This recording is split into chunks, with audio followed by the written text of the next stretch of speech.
Okay, we're going to call the meeting to order. This is our combined configuration and board meeting so that we all get to see this report together and talk about it.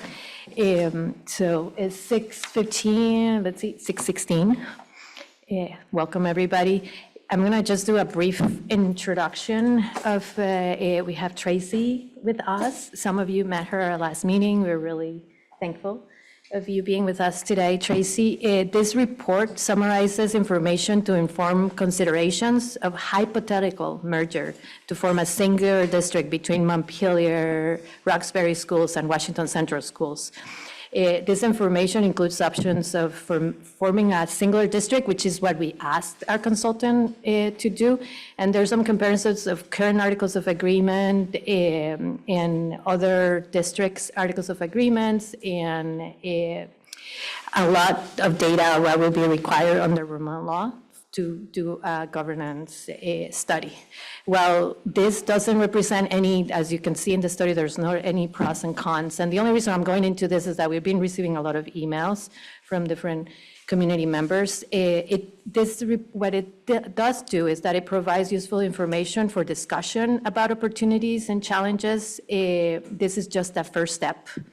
And the configuration committee has been asking for this, and our public has been, and our communities have been asking for it too.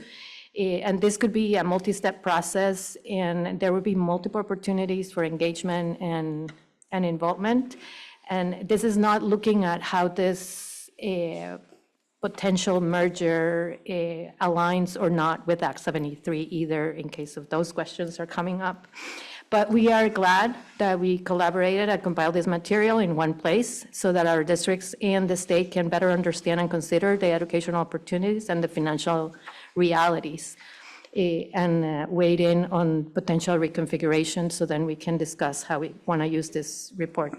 But what I do want to stress is that at the heart of this ask is our commitment from both districts to serving all of our students in remaining, both districts remaining, fostering a strong, inclusive schools that reflect our community values, that provide rigorous and equitable opportunities to every student, and that it strengthens our social and our community and strengthens our social fabric, not just in both our communities in our district and Montpelier. And with that very lengthy, I want to give it to Tracy, who will facilitate the whole next 45 minutes.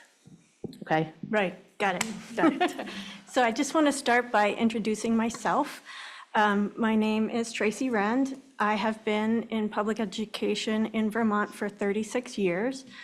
32 of those years were full-time public education service, and 14 of those 32 were as a superintendent, a little north of here. I was a collaborator in the regional superintendents group, so I do have some connections and familiarity with both Montpelier and Washington Central communities and schools.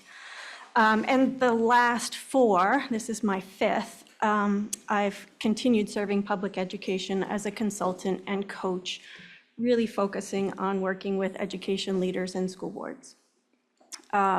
This is the 7th time I've been an active participant in a governance study in some form, contemplating forming a new union or not. In addition to my introduction, I wanted to start by expressing my appreciation to both Washington Central Boards and Montpelier for your commitment to learning and study. One of my favorite quotes by Louis Pasteur is, "Chance favors a prepared mind." And this kind of work represents the value behind that quote, and reminds us that learning can prepare us to capitalize on opportunities, even unexpected ones when they arise. So I admire you for doing that. I want to thank the administration for supporting me with this work. There was a lot of data that needed to be compiled and reviewed, and all of that was dependent on your team and their dedication of some time. And generally, I just wanted to say I appreciated learning more about your districts. So my goal tonight is to do an ultra brief introduction of the informal report because this group has had more time with the report. I don't think I need to cover as many details as I might have with Montpelier, if you happen to tune in to watch that video of my meeting with them 2 weeks ago. I will answer questions if I can, or work with superintendents to get you answers if I don't have answers today, or I'm not the right person to give you the answer, and hopefully leave you in a better place to continue your conversations and work related to governance in whatever direction you determine is right for you and your communities. The report might be useful for advocacy and engagement around Act 73 of 2025, which I know is on your radar. It could be useful for implementation if a new larger district is created by the legislature, or perhaps if new districts aren't formed, aren't enacted by the legislature. It could be useful for consideration of voluntary processes to continue to explore opportunities for improved outcomes for students and efficiencies to help you manage fiscal pressures through collaboration with partners in your region. My plan is to really quickly walk through some highlights of the report and maybe say some things that are to reinforce some of the points that Flor just made, and then facilitate some beginning discussions of committee and board members' initial responses to what they see in the report. During that time, Flor and Stephen will participate. That's why I'm facilitating, so that they can really be true participants in the discussion. But they also have the extra task of listening and trying to pull out some of the key ideas and themes from your discussion that they will take to a conversation with board chairs, vice chair, and superintendents that's been scheduled for later this month, to allow the two entities to talk about what next steps might make sense. Any questions about the process tonight? Oh, and there will be time for public comment. When will that be? At the end. All right, so I'm going to walk you through the report. I think folks have hard copies of it. I want to invite you to mark it up. Underline things that stand out to you as potentially significant if you haven't already. Note areas that are confusing or where you might have questions. And feel free to jot down your thoughts about possibilities for advocacy, collaboration, or other possible next steps. Again, even though this might not be your first breeze through of the report, I ask that everybody consider this preliminary and initial responses and a beginning discussion, not final positions or decisions. All right. So, looking at the report, I want to start by emphasizing that this is an informal study. Vermont law on forming unions also speaks to preliminary study now, and that is what this is, informal or preliminary study. There are also sections in Vermont law on forming unions that speak to a formal study process for the formation of unions, and this is not that process, right? Informal, preliminary. I want to briefly look at the purpose on page 4, and again, this may reiterate some of what Flor said. The purpose of this study was to gather and outline information to inform consideration of a hypothetical merger between Montpelier Roxbury and Washington Central. It does not include an analysis of the pros and cons. We know that pros and cons are subjective, and what is held as a pro or a con may be dependent on both different individuals and different communities, and different individuals and communities might value different pros and cons with different weights as well. People also ask, what will the outcomes of a merger be?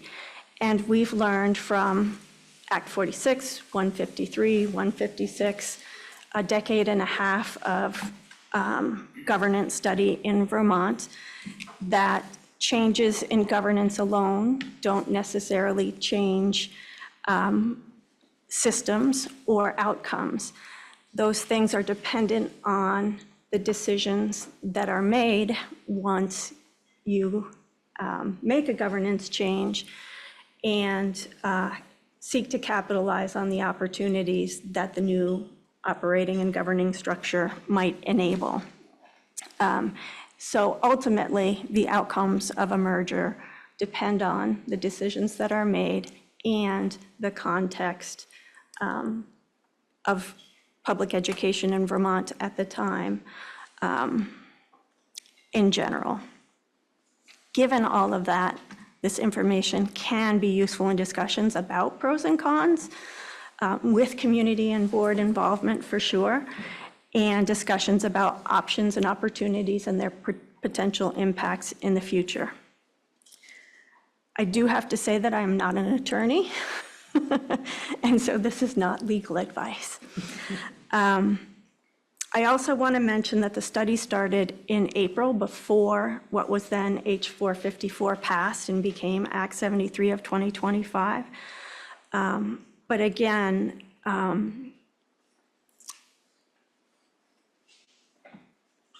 even while there's a process for contemplating enactment of new school district structures, this information can be useful for that work, again, in policy advocacy, transition planning, if a change is enacted, and voluntary processes if changes aren't enacted and you decide as a region that you want to collaborate in order to pursue those new or different opportunities and/or efficiencies to help you accomplish your goals in whatever the future brings.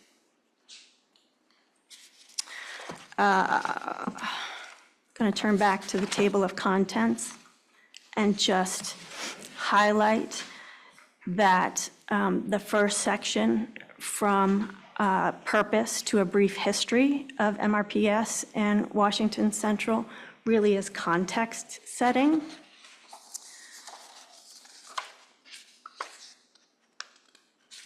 There's a section on options for a merger between the two districts and some consideration of other partners in that process, a comparison of the articles of agreement, and then the remaining part of the report is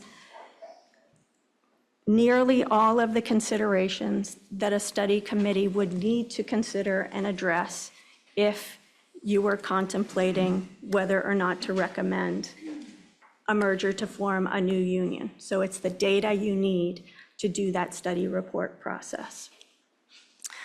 And at the end, there's a comparison of learning opportunities, and I appended the current articles of agreement, the source documents, which could be really relevant in any kind of conversations you might want to have about a merged governance structure.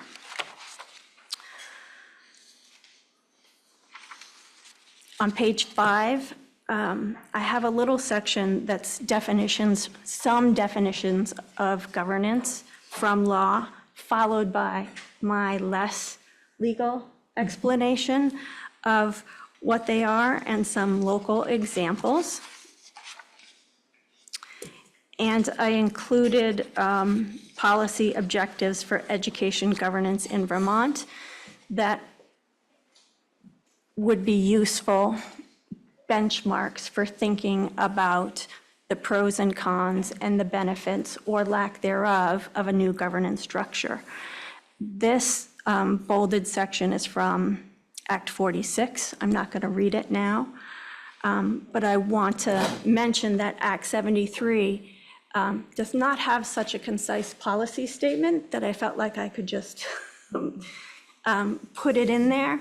But I do think that it's worthwhile to mention that review of the policy objectives of Act 73 could be a useful exercise, and some of the things that were enacted in law might be useful indicators of what some of the policy objectives of Act 46 might entail. For example, maximizing operational efficiencies.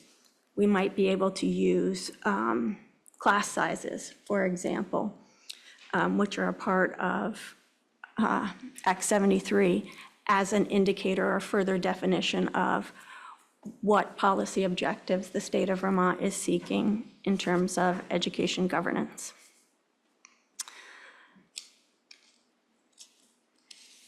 Montpelier, Roxbury, and Washington Central have a lengthy history of exploring governance together. And I included a brief history of that. And I do want to point out that in transcribing the 1990s study, which described the 1960s work of around governance, I combined two paragraphs about events in 1969.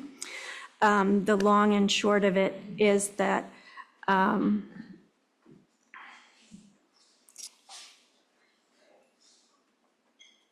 there was a vote to form an elementary district and a union high school district of some of the communities in the region.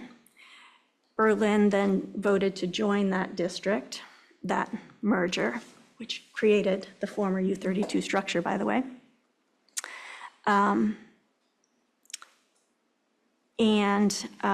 Montpelier was also a part of that vote. Montpelier, there were actually 3 votes for Montpelier to join, withdraw, and rejoin. And ultimately, after a vote to rejoin by Montpelier, the other communities rejected Montpelier's return or reentry to the union structure. And after that, U32 bond passed, and things went forward to the structure that you had before Act 46. There also have been numerous other studies, including many studies just within U32 looking for efficiencies and opportunities within your system. And I could potentially have added the work of the configuration committee over the last 2 years, going into a 3rd year, as part of the history or the current reality. So that's the history.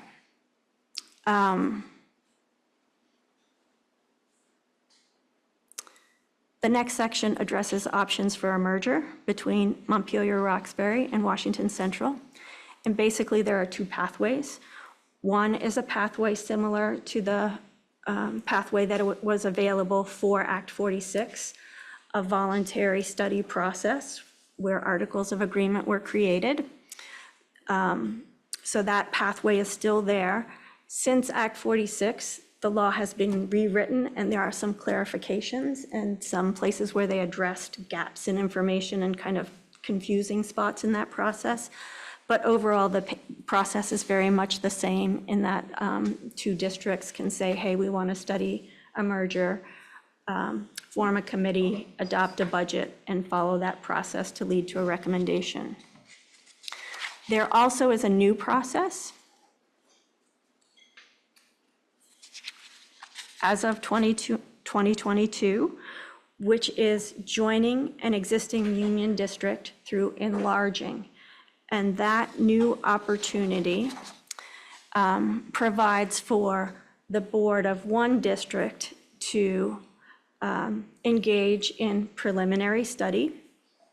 And if they determine that they might like to join another district, they make that request to the State Board of Ed. And if the State Board of Ed approves, the electorate of that district then votes whether or not to join the other district.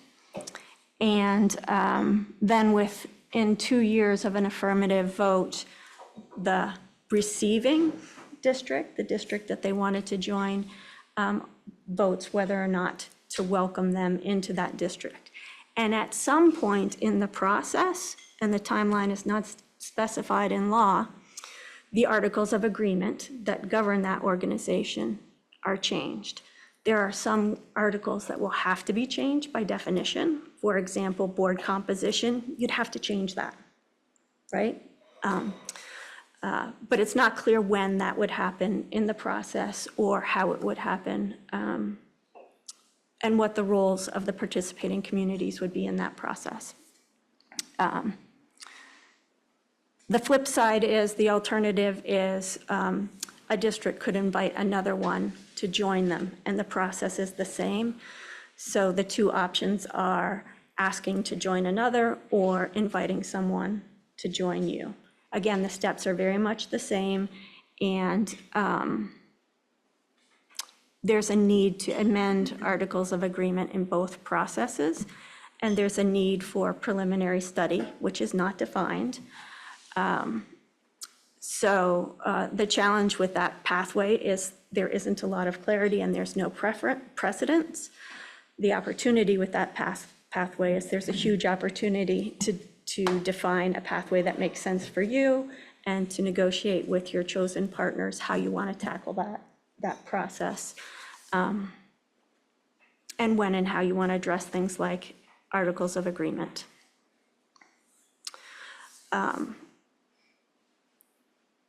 There was a request to address timeline and what a timeline for a new union might take. And the answer to that is it depends. It depends on the pathway chosen, and it depends on the decisions made along the way.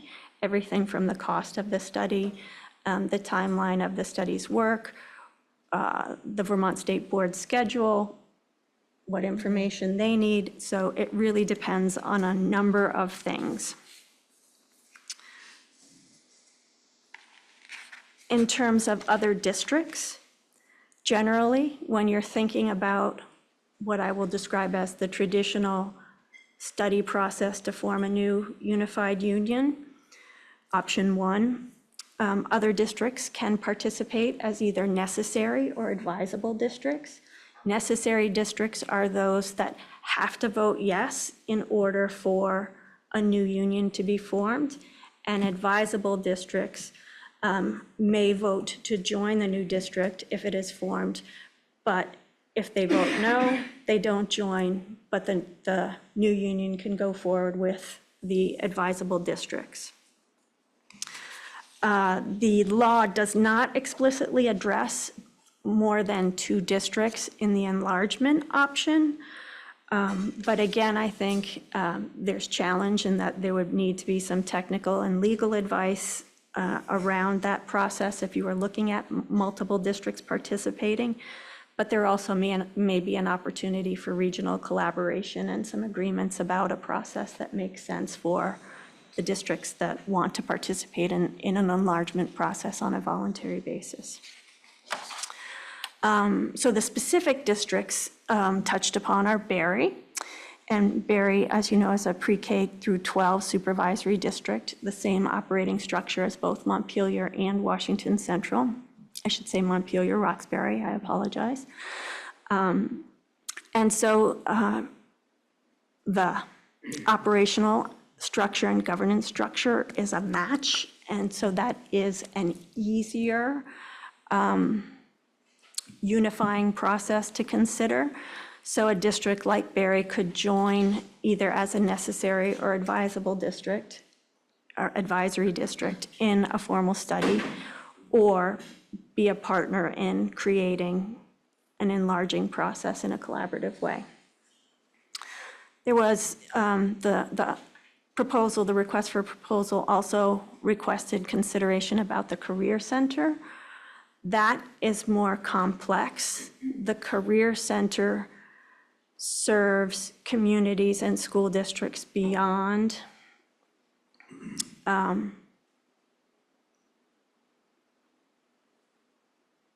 Montpelier, Roxbury, Washington Central, and Berry, for example.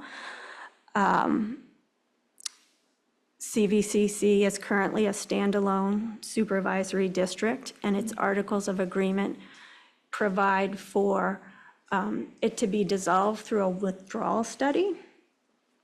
It's not clear to me whether joining the CVCC, joining a new union, and essentially kind of going back to the structure it was in before it became its own district, is a withdrawal, or whether they could participate in a union study or an enlargement study. There would be huge questions about the districts that it serves that are not participating. So what would happen to Harwood if they were not part of a merger study, or Cabot, for example? And the last district that was mentioned in the proposal that I wanted to speak to is Twinfield. Twinfield is also a pre-K-12 operating district, so structurally and operationally could participate as a necessary or advisable district, or may participate in an enlargement process. What's different is that Twinfield is a member of a supervisory union. It's not a supervisory district. So as part of their participation, it is very likely that the State Board of Education is going to want some thoughts, data, and evidence and recommendations about how to deal with the supervisory union that they might be leaving. Right now, they are a member of Caledonia Central, which also serves Cabot, the Caledonia Central Cooperative School District, Danville, and Peacham, right? And so it would essentially reduce the size of that supervisory union by 25%, and might raise questions about whether or not CCSU has the scale to provide those central office services without Twinfield. And it may trigger broader discussions about supervisory union boundaries if that's a part of a study. And I just wanted to say that there may be other options for collaboration beyond merging, such as BOCES, joint contract districts, merging into new supervisory unions. That's not the focus of this analysis. The focus of this is options related to unions. So the next big section is a comparison of the articles of agreement, and I'm gonna skip that. And just touch on some highlights in the data and evidence that's compiled in the report. One of the things that might be interesting is on page 24. There's a narrative on the operating structures of your schools and enrollment on pages 22 to 23 before this page, but this is a visual representation of the projected enrollment for Montpelier, Roxbury, and Washington Central. Scale is a little deceiving, but you can see some continued decline in both districts. If you jump down to the table, I calculated the rate of change for Montpelier, Roxbury, overall from 1920 to the 34-35 school year. The projections are for a 10% decline in enrollment. And from this point, from the summer between 24-25 and the upcoming school year 25-26, there's 6% more of that decline to go. So they've experienced some decline, and they're likely to experience a little more than they have in the next chunk of time. And Washington Central's decline is higher than that. in that longer range, 19, 20 to 34, 35, we're looking at a 26% projected decline in enrollment. And from this point forward, the projections are 15%. So continued decline in enrollment is projected. The next couple of pages include projected enrollment by grade level and current and projected enrollment by school, which might be interesting for a deeper dive at some point. Page 27 begins a section on facilities with capacity and value looked at in different ways. There are many ways to look at capacity and value, just like we count students in many different ways in Vermont. So there are several of those summarized to help with discussion and reflection. There's a narrative analysis of capital needs in the following pages as well.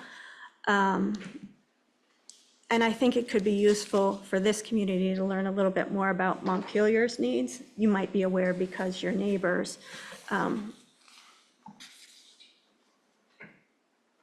But they have some significant facilities needs, particularly at the secondary level, that could be useful to think about as you're having conversations about how you might collaborate. Page 31, I think to 37 includes summaries of the financial considerations based on FY24, because that's the most recent audited data we have. Things about bond, debts, assets, and it moves into tax rate information.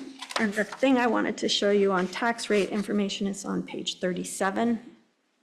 There's a table that summarizes this data on page 36, but on page 37, there's a nice graphic representation of local homestead taxes after CLA.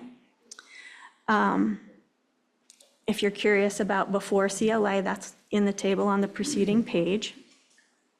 I want to highlight that there are black diamonds for Roxbury and Montpelier, which are the two kind of bluish lines on the bottom of the chart. Those mark years after which there was a reappraisal.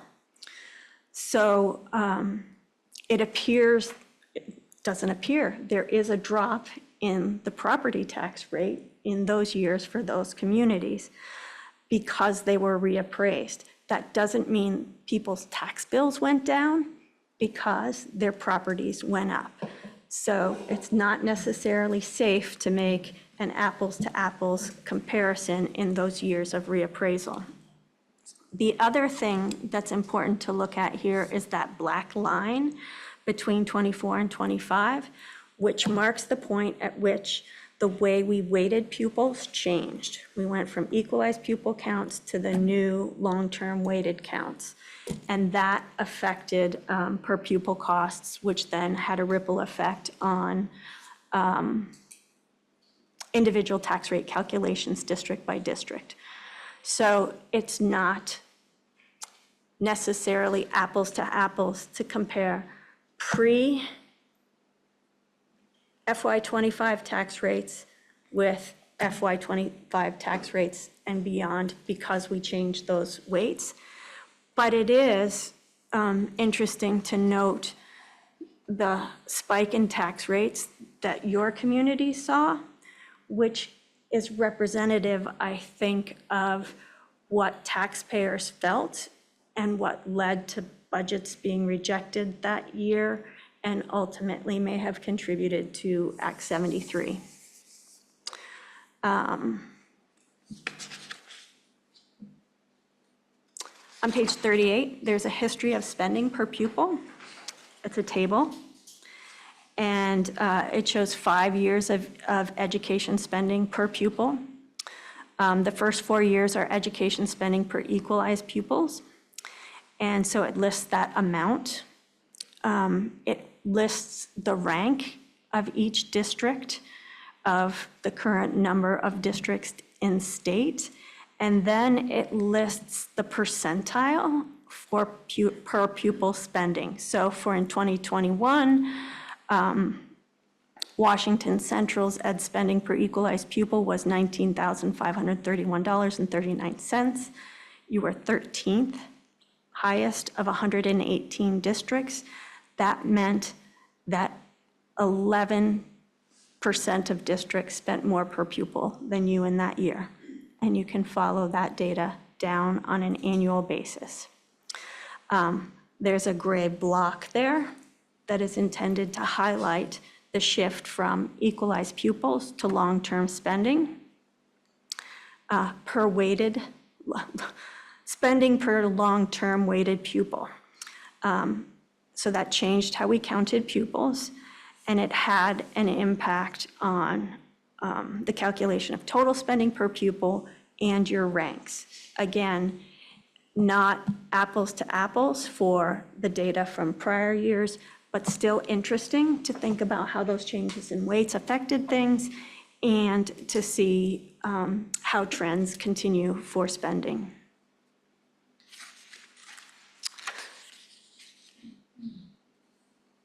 There's a little bit about transportation policies and contracts. I think the next section that might be of interest is the board structures. There's a narrative on page 39 that explains different board structures. And then on page 41, there's a chart that outlines optional board structures based on those opportunities framed in law. These are starting points for discussions. These are not recommendations. They're just examples of how those different structures might be arranged to ensure proportional representation based on your town populations. And I'll just say, this was an area where Montpelier had a question. I think that Montpelier uses that proportional with weighted voting opportunity or pathway to address proportionality. And Washington Central is a version of a modified at-large, where you have representatives from each community, and they're all elected at large by the entire district. So these are samples to start discussions, not recommendations, and that could be useful for amended articles of agreement in an enlargement process. It could be useful for conversations in advocacy, especially as voting wards might be coming up, and thinking about how that might be playing out, or it could be useful for a formal governance study if you choose to undertake one. And the last major part, pages 43 to 55, is a comparison of learning opportunities. It's clustered by grade levels, K4, 5, 6, 7, 8, and 9, 12. Your districts kind of group grade levels differently. And so that chunks that in parallel sections. This lists in broad terms learning opportunities and supports at each school, hopefully using the vocabulary from your schools, which might differ school to school and district to district. It was gleaned from handbooks, programs of studies, and some input from your administrators.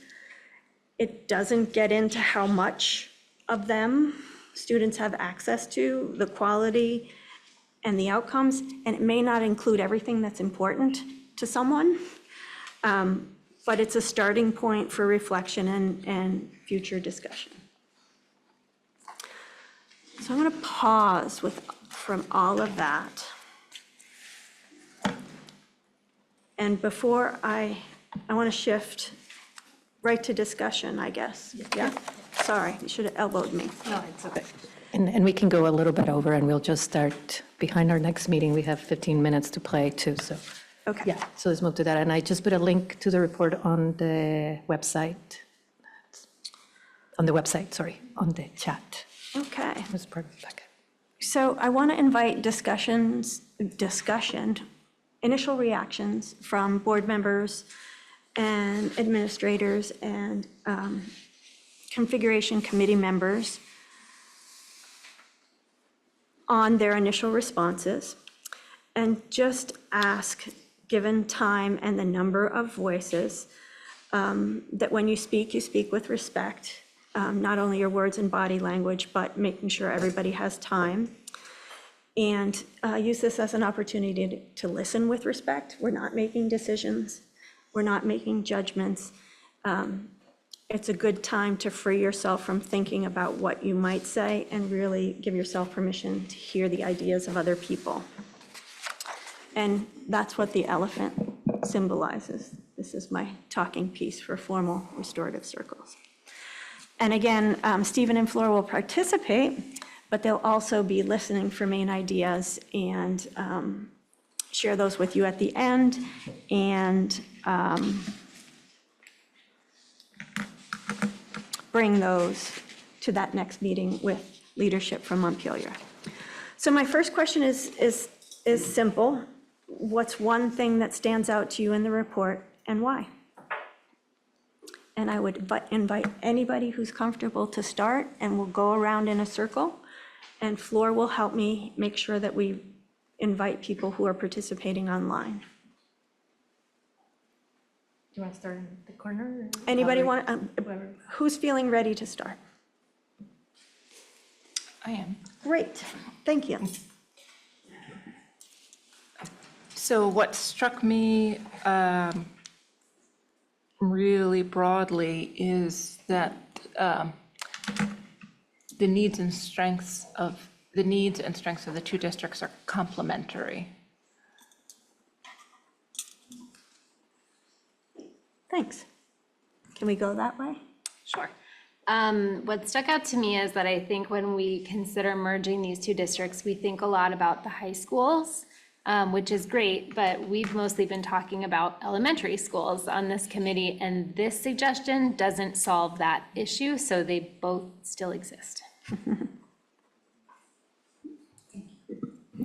I appreciate, as a preliminary study, the comprehensiveness of the categories, that what you mentioned in the beginning of, opportunity for efficiency, for solving the financial pressure and improved outcomes for students. And it brings up a lot of questions about, further details, particularly of improving student outcomes. But I really like how there's kind of a broad number of directions that we could talk about going in. So thank you. I think one thing that struck me was just looking at this list of all the things that we are trying to do, and doing these sort of both how many things there are and also how similar they tend to be, across the two districts. And really, I can actually speak to Montpelier High School better than I can speak to U32 on this. But looking at the list of what Montpelier is doing, I know there are certain things that are on that list that they're really kind of struggling to get the students for. And so I think, as I look at this, looking these, that's cool, that's cool, that's cool. I think that there is a lot of stuff there that when you start to dig down, you go, we want to keep supporting all of these things, and it may be hard to do it as we go forward. Can we keep going that way? I think what struck me, was that both districts have these declining enrollments. Montpelier obviously seemingly has some greater facility issues currently. And I guess my kind of curiosity there is with the timeline that is somewhat unknown and vague, but it seems like it's not going to be immediate. It seems like some of these issues need some fairly immediate action, potentially. So I guess I'm just wondering, what it's really would look like to dive into this. And also, as someone already mentioned, we're looking a lot at our personal configuration in the elementary schools and whatnot. And I guess it feels a little overwhelming to think about changing things with this other potential shift down the line as well. And I don't remember if you wanted questions yet, but I guess the other thing that kind of struck me as a representative from Worcester is that none of the, I know there were just samples, but none of the sample board structures is similar to our current board structure in that we have equal numbers from each of the representing towns. So I'm curious the thought process behind leaving that off the list. Thank you. Elizabeth, did you want to come? Okay. So what struck me is that we've been, well, I mean, our history shows that we've been exploring this for decades. So the way, to me, the natural exploration of this has nothing to do with Act 73 or whatever. And so I think that we're in a little bit of an anomaly when we, as we consider that it still doesn't shut down our voice of advocating for what does make sense in all communities, that for us, when we're exploring this, it's because there are certain things that make sense because of our location, because of our similarities. And so that struck me. And again, the devil is in the details, that as we go to tease it out, I'm not sure what those ripples would be, and that would be the wondering of what the ripples look like in terms of expenses and in terms of how we best support our learners for the best outcomes.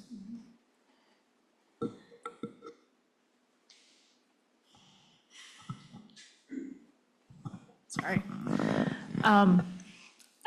I just want to say I really appreciate the amount of detail and information that's in this report.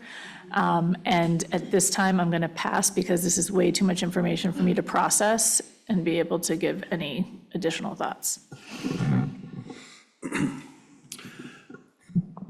Yeah, I want to echo the appreciation for the detail. It's a lot of good stuff in there. And I'm struck by a couple of things. One is that the numbers, I think I did the math right, but apologies if I didn't. The total enrollment for both districts today is 2,532, and the current capacity, according to the numbers in the report, is at just the buildings for Washington Central Unified is 2,099. So under the total enrollment by 500. So, but very, very close. And so I'm struck by the kind of logic of the conversation.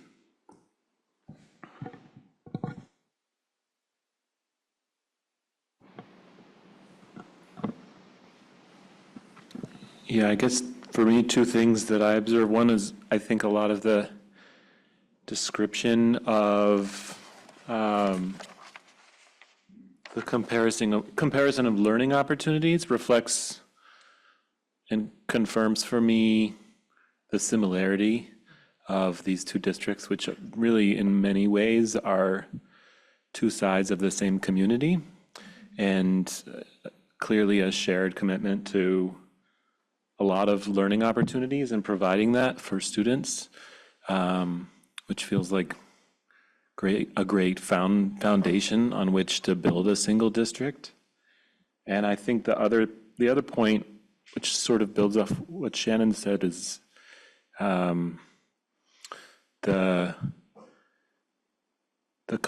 configuration committee has really thought about elementary schools and how our elementary schools feed into our middle and high school programming, and the importance of sort of a consistent and coherent learning experience. And just to say again, the high schools might become combined in a single district. The elementary and middle schools, there's an even more stark mismatch in terms of size and, by extension, learning experience from one district to the other. So it would be an interesting and exciting problem to deal with. So I'll echo one point that's been mentioned, which is, my initial thoughts were, how do we reconcile this with the conversations we're having about our elementary schools? And is this a totally different model than what we're talking about, or is there some place where it matches and some place where we can combine the thinking? The other piece that's not touched in here are the curricular differences between the the districts. And I mean that as far as pedagogy and philosophy around budgeting and how they utilize grant funding to support some of the more vulnerable students. So there is a difference there, and I think that's maybe the next layer of unearthing that would need to happen.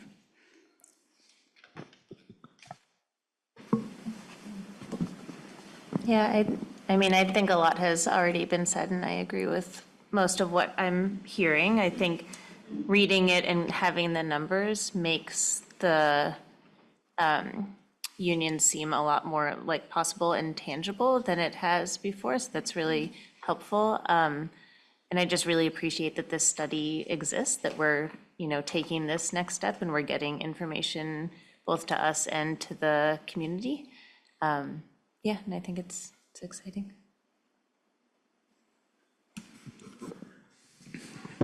Thank you for this report. I think the detail is very substantive and helpful in any future discussion. I agree with Deborah, it really doesn't get to the cultural aspects, and it couldn't. But it's a good first step because the numbers can be, say, we're a perfect match, but the matchmaker doesn't come through with it. So the next step in terms of dealing with and talking with Montpelier and the board members, I think will be really helpful in terms of whether we can bridge the gaps that we inevitably have, because if we've been doing it for decades and we haven't done it, despite all the pressures to do it, we have work to do. But I think the numbers are really helpful in having that substantive talk. Thanks.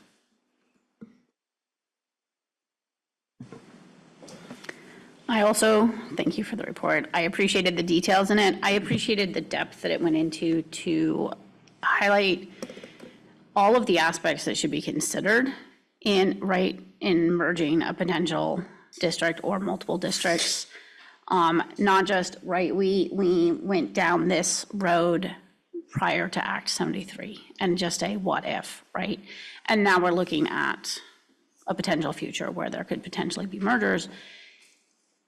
This gives us this depth of what needs to be looked at, what facility differences, your capacity needs versus what you have, what programming is there, what is enrollment looking like, all of those aspects that really need to be this is stuff we can advocate for, right? We can use it in our advocacy. I think that it also shows us how much additional information, right? Because this is a preliminary, informal go. So it's not detailed. We've all talked about the things that aren't there. And I don't think that's a bad thing because it's the beginning. It's the start of the conversation. But it highlights all of the things that need to be discussed in the future. Not different from many things, just what concerns me is just the cost of time. The uncertainty of knowing how long it would even take to consider this and move forward and all the details that would unravel as we go. And that not knowing what's going to happen if we're too slow. That piece, and just time in terms, the cost of time in terms of money and in terms of the kids currently in the district moving through. So. I don't think there's anything I could add. I think there's some great comments, and I think I'd reinforce what Daniel was saying was just the similarities are kind of jumped out at me as to, we're not that different in some ways. And then the question of, but how different are we for the culture? So that's kind of the conundrum, I think, in this whole prospect. Thank you. I'll be fast. I agree with most of what has been said too, and it also makes me, I'm in deep appreciation of having this comparison because I think it's something that Configuration Committee has really wanted to do even within our district, and this is a good model. It makes me even more curious because we are in some ways so aligned in what we want for student outcomes, and I totally get your point, Dev, that it's about mindset too, of how we get there. Those boards have very different, but it makes me even more curious of seeing what Barry looks like too. I just feel like I would love to dig into what that looks like comparison with what we have. Julia is also. Yeah, and Julia is online. That's our last, and Elizabeth is sitting there Julia? Unfortunately, I have a conflict with the beginning of each board meeting. I'm teaching a course that couldn't be Oh, scheduled, so I missed the whole discussion. okay, don't worry. Sorry. Don't worry, don't worry.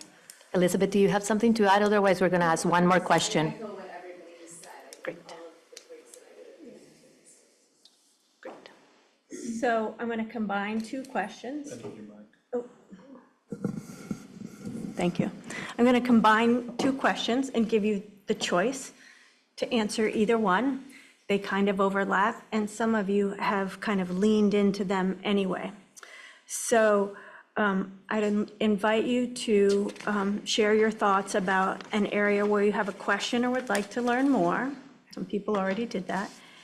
And/or one possible next step to consider. Questions and learning more are actually possible next steps, right? So whatever connects with where your head and heart is right now is a great place to start. And I will take a volunteer to start again. Yeah. Well, I think I already gave you a question, but in terms of next steps, I think it would be important to chat with the community and see where they were standing and what questions they had, and also meet with Montpelier, with whether that was with the board or, I don't know, but, you know, start that conversation.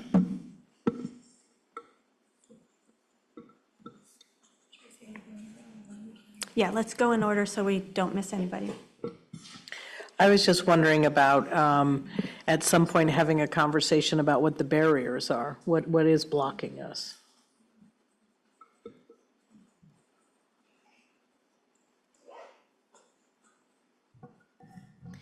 I think along the lines of what Michaela was saying is conversations between the educators in both districts, especially looking at here's what both districts are offering now and where the overlap is. But I think even more important is that the question about culture and where the overlaps and where the barriers might be.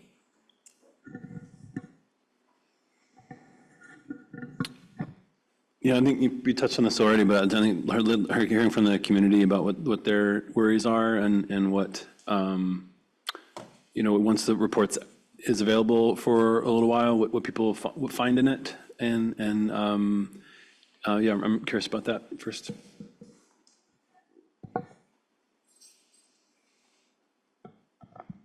For me, next steps are like moving forward in really concrete ways, assuming a merger. And I think it's sort of a good idea until proven otherwise for me.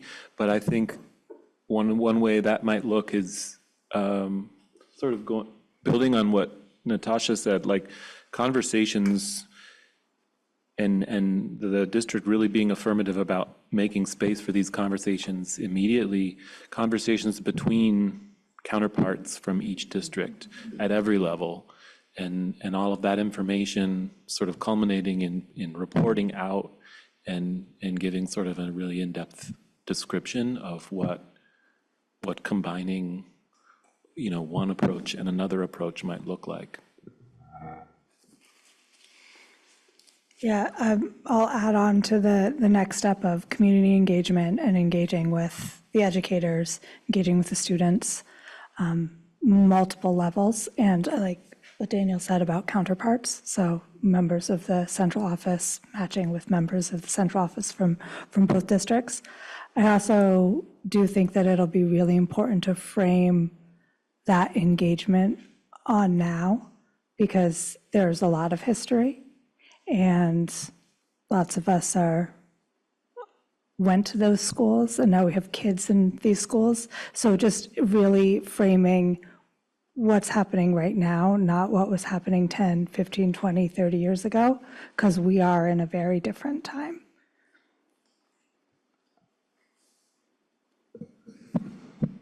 That's actually where I was going to start too. I think the community engagement and the cross-pollination across staff is so important, but I also think that we need to have fairly clear framing on why this, why now, given the current legislation, because we have had this conversation for years and years and years, but we're not in the same place that we were years and years and years ago. Then the cost of inaction was very low. Now I think that the cost of inaction is potentially quite high. So that's something that I'd like to get more solid on, both in my own mind and so that we're all sort of talking about it the same way. I would also like to see some steps to reach out to Barry and to Twinfield, because if there's going to be part of a conversation in the future, have them in on the ground floor as opposed to, the poor cousins coming to visit later. Because I think in terms of the welcoming and the overall culture, having that reach out and input at the beginning is just much more fruitful.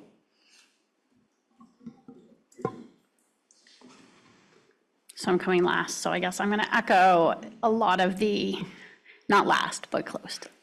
I would love to see more information on the educational outcomes, how they provide their education, right? Like how they're, I'm lacking the word right now.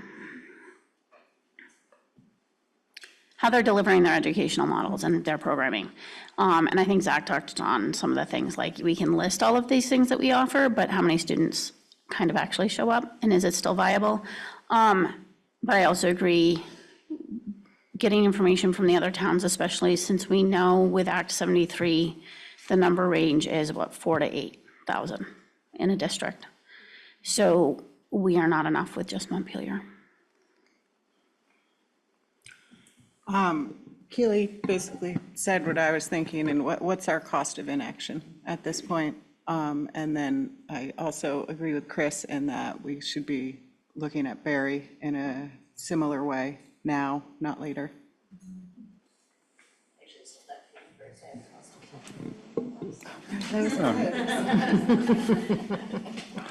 I'm just going to pass it along. Yeah, this is all good. Yeah, everything's been said.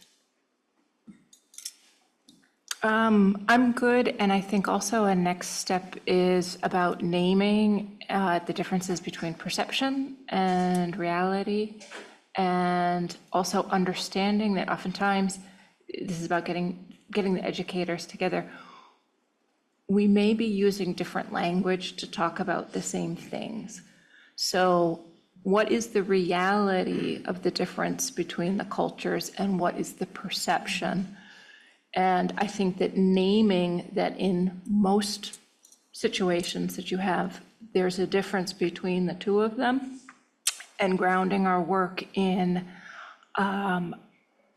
what's the reality, and really leaning on our educators and our professional staff to get together and do the work and say, either we are miles apart on this or we are really close, I think would be a good next step.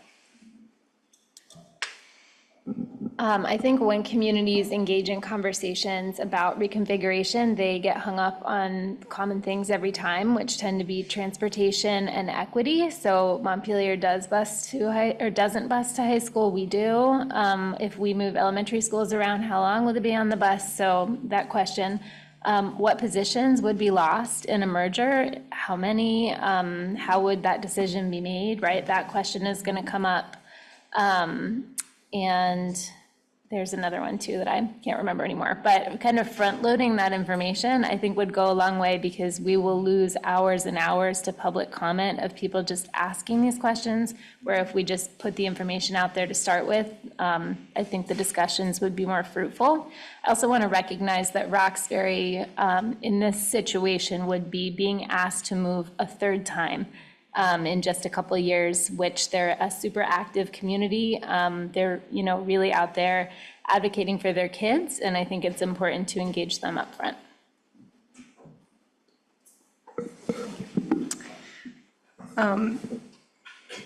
Yeah, I really appreciate the points that people made. I wrote down a few things that are similar, like the first one was thinking about comparison of learning opportunities, and I think that I love the idea of engaging the teachers and the students and getting some feedback about really what the priorities are and kind of getting people thinking about what they would really want to hold on to and not compromise, and then other things that could be compromised, right? And sort of feel out people's needs that way. And then the second thing I wrote down was like, similar to what Chris said and a few other folks of looking at Barry and including Barry and Twinfield. So I wrote down an informal comparison study 2.0, just to include them, because I think that could be helpful. Thank you. Yeah, I think, Daniel, gesticulate wildly at me if I'm misrepresenting your comment, but I think Daniel made some comment about like sort of assuming that that some part of this is going forward, particularly with respect to the high school. I think that it's worth thinking now about like what can we do to start to ease that transition? What are the things that we could do as separate districts that would be neutral to positive if the whole thing falls apart, and would really help smooth the transition if it goes forward. I'm thinking things like the fact that we did the musical together was a great, last year was a great way of sort of having a thing where kids have social connections that they could bring into a merged school. Might be worth looking at. Do we do that with clubs? I know we already do that with some sports. Are there other things that we can do so that there is less of a social shock of merging schools, if we do that? The other piece with that and there may be other things like this that people will think of. The other example that I'm thinking of now, I know that both districts are currently or going to be negotiating new contracts this year to see. I don't know the sort of where this is going to run into legal issues of districts working together, but at least thinking about things like, are we on the same timelines? And are there other things that we can be thinking of to have it be less of a collision if the districts do end up coming together formally, in a few years. Anybody else? Tracy, can I add the question? How much money will this actually save? We won't know. And the answer is, it depends. Yeah. I just never will ask. There's still Julia online and Yeah, Elizabeth. Julia, do you have anything to add? I have a questions? question. Thank you. I have a question about the folks who said investigating a connection with Twinfield. Twinfield is part of a larger supervisory union, a larger district. Is Cabot part of that and other schools Yeah. as well, or no? Yes, Peacham and there's others. Okay, so that's included. Thank you. Elizabeth, any other question? We're good? Okay. So all of your initial thoughts have been captured and will be part of conversations going forward. But I asked Stephen and Flor to each share one or two takeaways that rose to the top or jumped out as significant for you for upcoming conversations.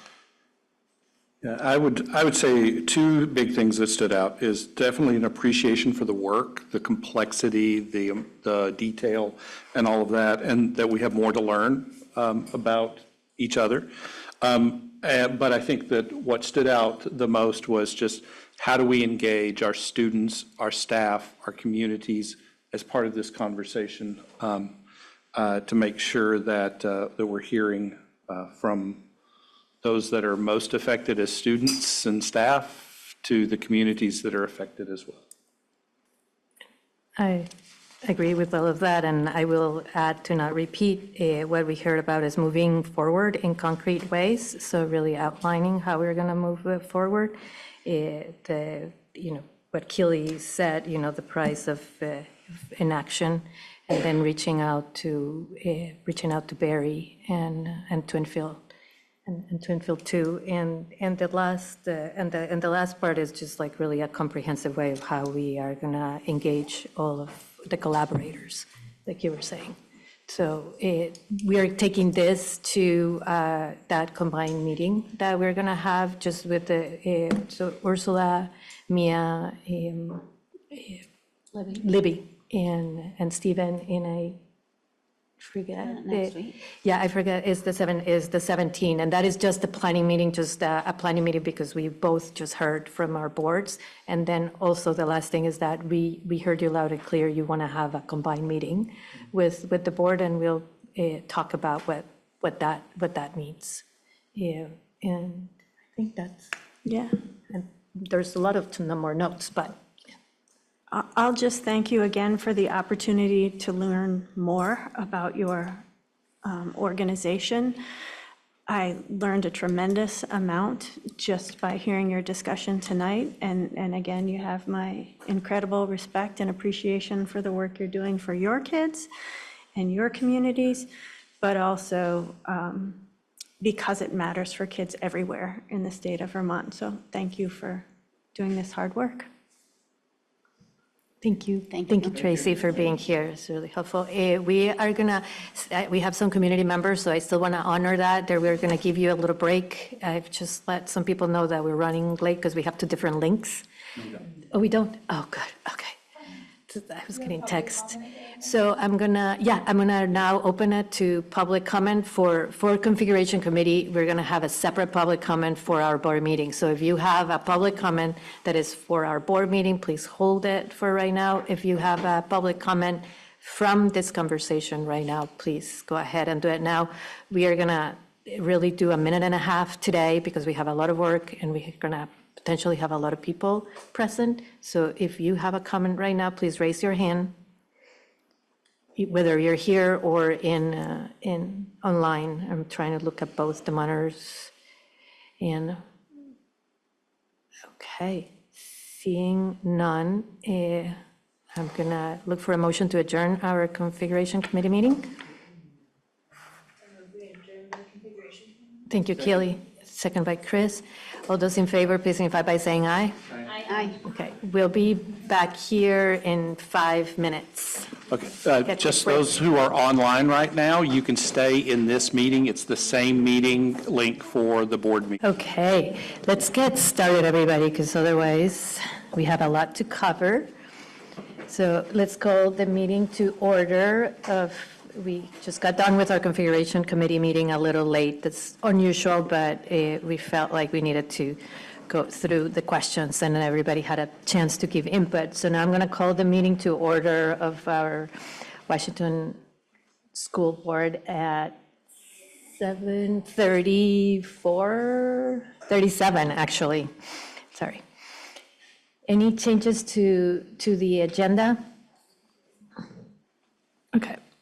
So we're gonna, I'm gonna skip the welcome. We had a really nice welcome at our last meeting. I'm gonna move right into the reception of guests because I know there were a few people that wanted to do public comment. So we're gonna open it for public comment. We're gonna have 1.5 minutes for each person. Please raise your hand and just remember we're all just curious here. We just had a presentation on a report that was presented to the board that was just exploratory and asked by the committee and the board. So all of your comments, please do it as I statements. And we're here to listen to you. The board will decide the committee of the 5 members, the steering committee will decide if there's an item that we need to add to the agenda. Sorry, it's been we had policy, then configuration, and now we're in this meeting.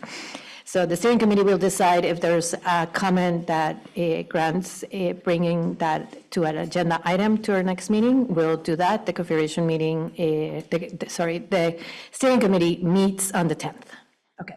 So with that very long statement, if there's anybody that wants to make a public statement, please raise your hand here or online. I see one online, and please make sure to introduce yourself and then you can make your public comment. Just going to give one more chance for people online. I see 2 hands up. Okay. Do you want to start and introduce yourself, Susan?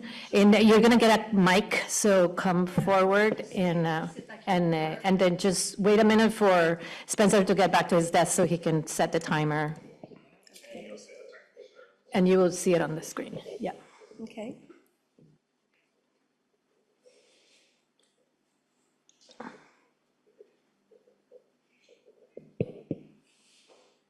Yeah. Maybe you can say, ding. Yeah, you can get started. Okay. I'm Susan Clark. I live in Middlesex. Hi, everybody. I'm just here to call your attention to a letter that you received. The board has received it. It was signed by over 125 people from our 5 district towns. Under Act 73, the State Redistricting Task Force is charged with developing governance maps featuring some models that would consolidate schools into larger super districts of up to 8,000 students. There is an alternative, and rather than kind of waiting for the state to place us in maybe an enormous merged district with just one board for up to 8,000 students, we can choose our own terms. And our letter requests that you state to the Redistricting Task Force a preference for a supervisory union model, an SU. The SU model, it would still allow us to pursue collaborations with, efficiencies with Montpelier, Roxbury, like we talked about, possibly other districts, maybe Twinfield, but it also allows us to govern through our existing local boards, you guys. The model makes it much more likely that we could retain meaningful democratic relationships among boards and educators and families and students. There are lots of school boards around the state that have made this request, and there's a link to those letters that, in the letter that we sent you. So that state mapping deadline is in December, so we would urge you not to wait. The time for action is now. This is an area I'm passionate about. The SU is a more democratic, more human scale governance model. So we would really urge the board to take a look and endorse it. Thanks. Thank you. Becca? Hi, everyone. I am not going to put my video on because there is a lot going on at my house right now, so I will spare you. But I just want to reiterate what Susan's comment was, and I sent you all the letter with all the signatories, so thank you so much for letting me know that you got it, Flor, and I hope everyone has had a chance to take a peek at it. And I just want to sort of reiterate or lift up the point about the democracy and the connection to local community. I already feel some of the growing pains of our merged board in our 5-district town, losing some of the connection. You all work so hard, and there is just so much more to manage when you are managing 6 schools and thinking about things in 6 schools. So a question I have is about libraries across our district. I don't think that there is a librarian at Rumney right now. Or there's not really a library program. I'm not really sure about what's happening there, so that's a sort of a separate question, but I think it speaks to the challenges of mega districts and what might happen. It's just hard to track it all when there are boards working as hard as they can with so many responsibilities. So I do urge you to take on the supervisory union model, and please urge the redistricting committee to allow us to do that. So thank you all, and I will look forward to hearing more about the libraries. Thank you, Becca. We are going to respond to the library question because we don't have a superintendent report right now, but Stephen is going to speak to it. There is a library program at Rumney School. It is not a full-time librarian at that school, but there's a library program, and I would just ask you to reach out to the principal to learn what it is specifically for your children. Okay, with that, I'm going to try to move us quickly through our agenda so that we can talk about the 2 other items. Sorry, yes, please introduce, I didn't see the hand, sorry. I didn't anticipate a microphone. My name's Lisa McCarthy, and I sent you all an email last night, so I thought I better show up and put a face to it. I grew up in East Montpelier, went to East Montpelier Elementary School, live in Calais now. My kids went to Calais. My son graduated from Twinfield. My daughter is a senior here. And I'm currently the principal at Craftsbury Academy. It's a pre-K-12 public school. I'm also here in support of the board as we go down the road through Act 73, pursuing a supervisory union model. Sorry, I've been struggling with a sore throat. But I just, when thinking about the future of our schools, and I think Act 73 is an education bill, but I think the potential implications on local democracy and governance will reach far into the communities, especially our rural communities. I'm very concerned about if we are in this large school district with 5-member board governing 8,000 students, which could potentially be up to, who knows, 20, 30 towns, what that means for small towns with no voice. So that's why I'm here tonight. So thanks. Thank you so much, Lisa, for being here. Okay, any other public comments before I move us forward in your agenda? Okay, I'm not seeing any hands up. David, welcome. Hi, sorry, I just wanted to add one quick comment that I was struck by when we thought about that, on that recent one, because essentially what I had predicted when the current union merger was forced on us was that there would be much less community participation in board matters, because now the sets of people that participate in each of their local school boards would not be participating anymore as much in the joint board. And that, based on my observations of the past several years, seems to have absolutely come true. There are many fewer regular attendees to the meetings than there used to be. And there could be other factors, but I really think that one defining factor is that it feels like it's less local governance going on, and therefore people are just less involved in the governance than they were. Thank you, David. Okay. 1, going 2, going 3. Okay, we're going to move into our agenda. The next item in our agenda for today. To get it on again. Okay. The next item on our agenda is board operations, and you received a memo from me and reviewing and accepting our board norms. And I would like to start with that. There were 2 norms at the very end that we had, 3, that what I received online from different people. We had already discussed the proposals from SAC 2, and Patrick had spoken to his proposal 2. What you see on page, I'm sorry, I'm going to my notes here. So I don't know if everybody had a chance to read the memo. If you want a minute to go over it. I'm looking for a motion to accept the norms, or a discussion to add the 2 below. What you see above is what I was hoping, that what is in red is what we changed in the existing norms, and the last bullet in red is what we added at the last meeting. The other 4 below was what was shared by others that we did not yet agree on.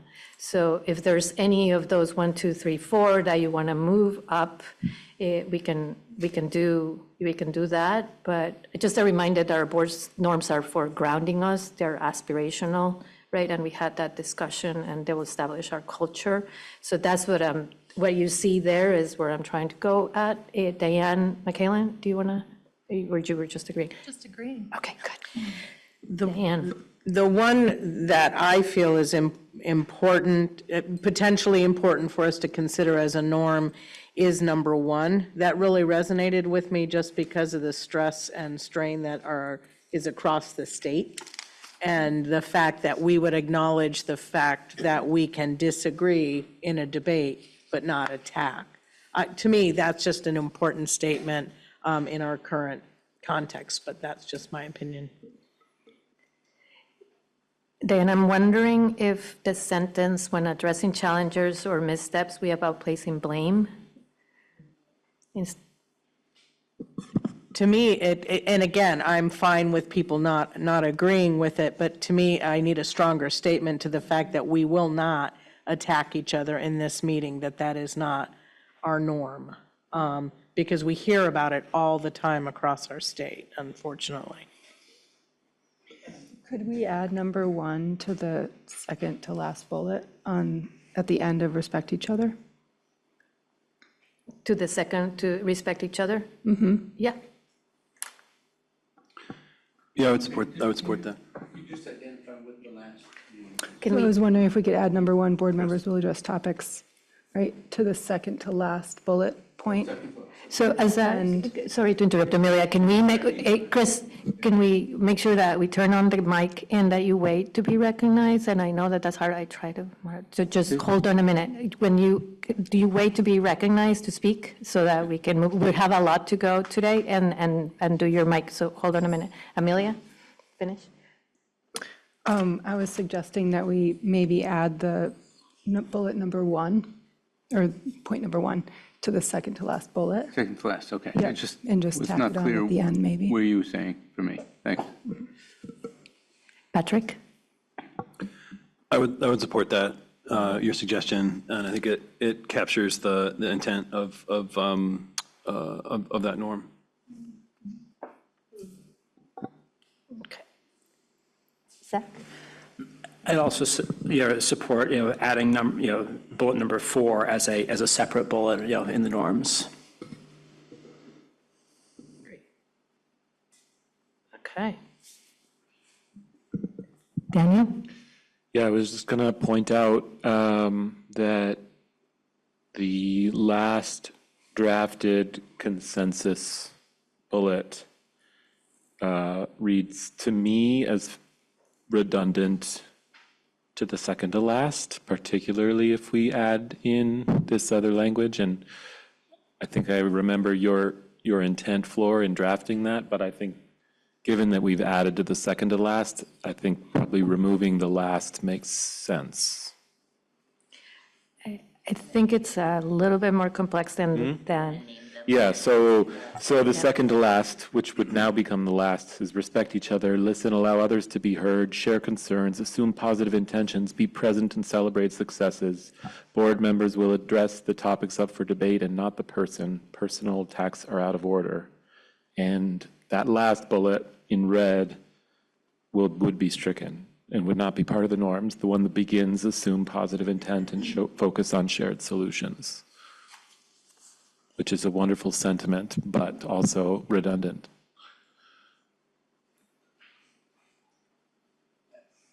Is everybody okay? The last bullet was really to try to bring in what Zach had brought in, Michaelan had brought in, Ursula had brought in, so, but yeah, that sounds great. I was wondering Yeah, go ahead. if Ursula. we could include the assume the positive intent and focus on shared solutions part of that one, if not all of the text. But Positive that, intent specifically already is in the second to last bullet, but gotcha. I'm all for There. shared solutions being added. Okay. Elizabeth and then Zach. Yeah, I agree with what Daniel is saying. I think one of the things that the last bullet does is kind of pulls apart what personal attacks would be and how we stay away from that. And so I think that personal attacks is actually really an abstract term for me. I know what it means, but I also think in the context of a board, that maybe needs to be spelled out a little bit clearer, because different board members may see something as a personal attack versus another. So I do actually really like the last one, just because of the details that are included. So I'm not sure how to marry the two, but I understand what you're saying about redundancy. Zach. I was just going to say that I agree with Daniel, that I think that the last bullet is pretty much covered by the second to last, particularly given that assume positive intentions has already been part of the norms. So where are we at? because we started off with Diane suggesting that we add on the number one from the last, that are below the line, and it sounded like it was coming in, but now maybe not. So do we have a final reading for what the last bullet point? I think what the majority, if I'm reading it right, is saying that we strike the red one, the last bullet. We add, board members will address the topics for debate and not the person. The personal attacks are out of order. And that the other parts of this bullet are already addressed in the two previous bullets, is my understanding from what Daniel said and what Zach is agreeing with. And Elizabeth is saying that she does like the sentiment instead of the personal attacks of the last bullet. That's where we are, on the red bullet. So she is advocating to keeping the last bullet because it speaks better. So that's where we are. Yeah, go ahead. Yeah, I'm okay with not keeping the last bullet. I think where I'm coming from is more about personal attacks being very, it's just very subjective to each person, I think. And so that's why some of the parts of the last bullet, like, for example, avoid placing blame, approach with curiosity, I think some of those things kind of pull it out a little bit more. But I'm open to whatever people feel. Chris? So could we just strike the part that says personal attacks are out of order? Because since that's a sentiment, and if there's a concern over how you're defining personal attack, just don't use that language. So Ursula, again, wait, Diane. Yep, Ursula, and then you can go. In lines with what Chris suggested, if you took out the personal attacks are out of order, but put in some of the text, we will approach the situation with curiosity, a shared goal of improvement. We will frame feedback in terms of what we can learn or adjust, all of that red. Because it's how, like Elizabeth was saying, it's more of a descriptive way of not having personal attacks. And it's talking about what we want. Okay, so I have a potential, and Diane, you can go up, but there's just like, would it be okay to reword just considering the topics that we have for consideration today on our board? Would it be okay, instead of finalizing the norms today and accepting it, because knowing my board, you're gonna wanna see it right on writing. So redo it with that feedback, trying to merge those two, that the sentiment of the last bullet with what we're hearing of the personal attack. I'll do that work, include it in our next packet, which is our board meeting packet anyways. Wait, Diane and then Ursula with that. I just don't want to lose the, to me, that was very vivid, and it really resonated because of the level of hate that is in our country and in our state at times. So that's all I'm saying in terms of, to me, I think we need to be very strong with whatever the wording is, very strong about the fact that we will respect each other in those discussions. I also want to be sure that we capture what Zach was saying about number 4 as well as being. Great, thank you. Ursula, and then Julia, you haven't spoken, but if there's. Diane got my comment, was that Okay. we had a proposal to add number 4, and I didn't have as much discussion as like the wordsmithing, but I wanted to make sure it was in there. Yeah, thanks, Flora. I agree completely with what Diane just said. Okay, that sounds great. Well, proposal 4, I sneaked it in, so thank you for accepting it. So I will make the changes. Natasha. We didn't actually have any conversation about the 4th one. I feel very strongly that should not be included. Because I will just speak for myself. I am juggling 9,000 things at any given moment. And so I cannot say in good conscience that I will 100% be prepared and read the materials in advance of every single meeting. I can't promise that. And I feel like this is like, I think that it falls under the role of the board, that it's, our job to, sorry, not role of the board, but I feel like it's implied in other things that we are going to come with the information. I know that I have in the past, when I haven't had the information, have said, I don't have the information to make a decision right now. I will come back to it. But I think that putting that in there is putting an expectation that's not a reasonable expectation. And again, the norms are aspirational, right? It's not like, because we are at every meeting a little different, but Diane, I mean, I'm looking at Daniel and saying Diane, so sorry. Daniel. Yeah, I was just going to agree with Natasha. I think it is implicit in the role of the board bullet, and I think we could maybe be a little bit more explicit in that bullet by describing sort of a good faith effort to exercise sound judgment and preparedness, but not assume that it's an expectation that we always be fully prepared and fully read in on all the materials, because I think we should honor the fact that we're an elected body and each of us individually has this responsibility to bring our good judgment. And part of that is knowing when to step back from a debate if you're not prepared. Thanks, Zach, and then. Natasha, I just want to say that I feel like you are actually probably the best one of us of sort of figuring out how to deal with the fact that you've had too much stuff going on and haven't been able to deal with it. And I think I'm trying to figure out sort of how to incorporate how I see you basically treat this as a norm already and deal with it into the norm. So I think we do need to acknowledge that life happens, but I think but I also like having it be a norm that you be prepared, which I think sort of then creates an obligation to say, okay, if I wasn't able to do that, how do I address that in some way? So I wonder, and I don't want to belabor this because I know that we've got, but I'm wondering if there's a different term to use than to be prepared. Because I agree with you. I think part of being prepared is to say, I'm not actually ready to make that decision. But also the word prepared implies a certain type of behavior. So I'm wondering if there's a way to incorporate the intent of that without it being written out the way that it currently is.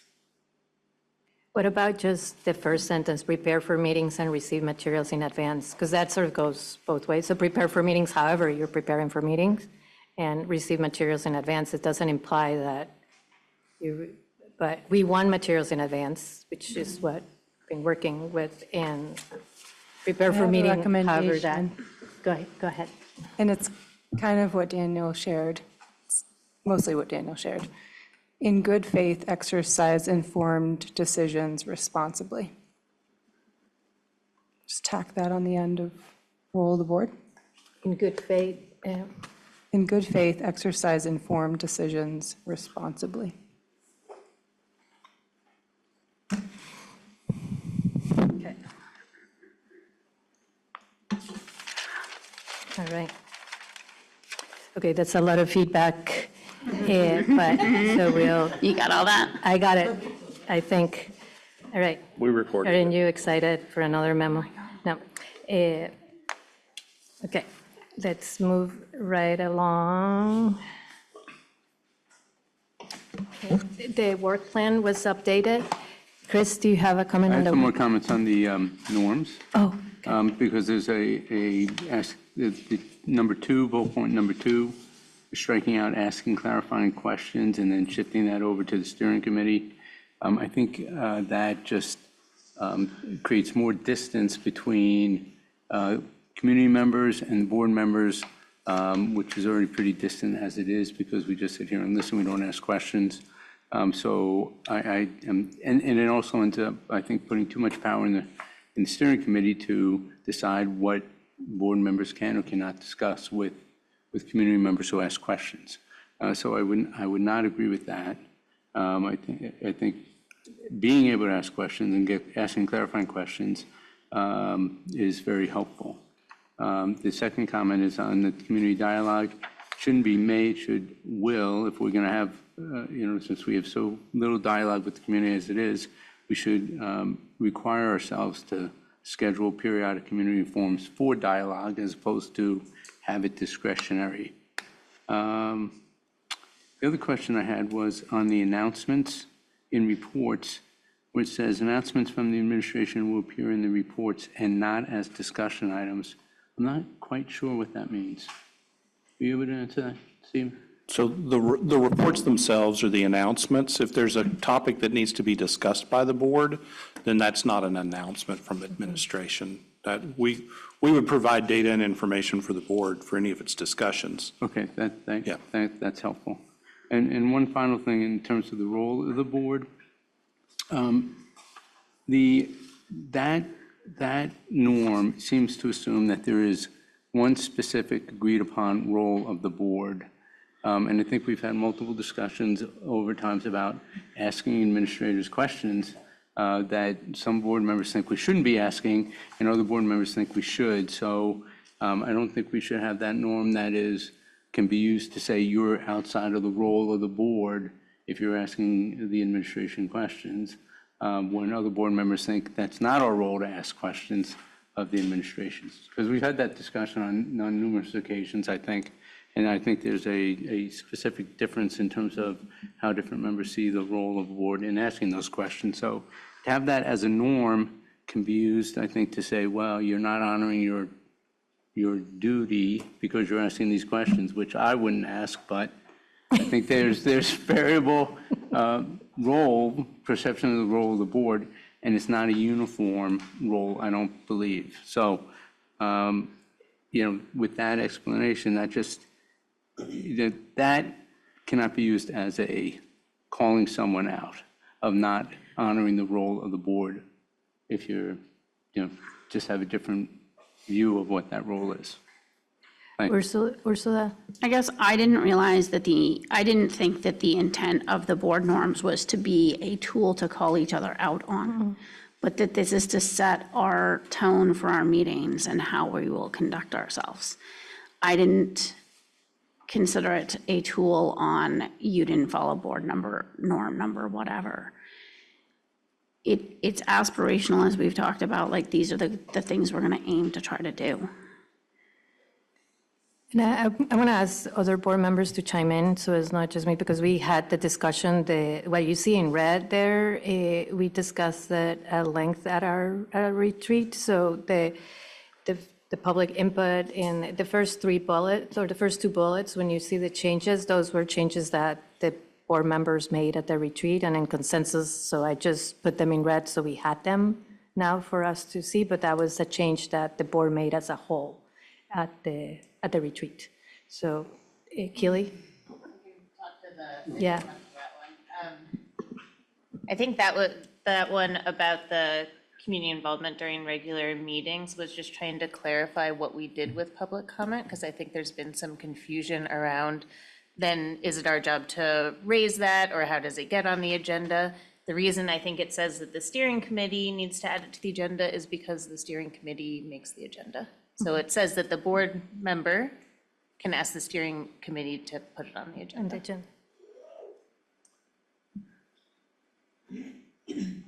So, just let me. Go ahead, Chris. My confusion may have been that striking out, asking the clarifying questions would then say the board member had to go to the steering committee to get that clarifying question responded to, as opposed to just asking the community member a clarifying question right there. We don't do that. So it's not a practice that we do. So Although it is, sorry, public comment is not putting for, because the board members don't ask clarifying questions back to the public. The public can ask clarifying questions to us, and then we can either bring them up and have them answered in the board meeting, or if it's something that is a whole new issue, then we have that added to the agenda.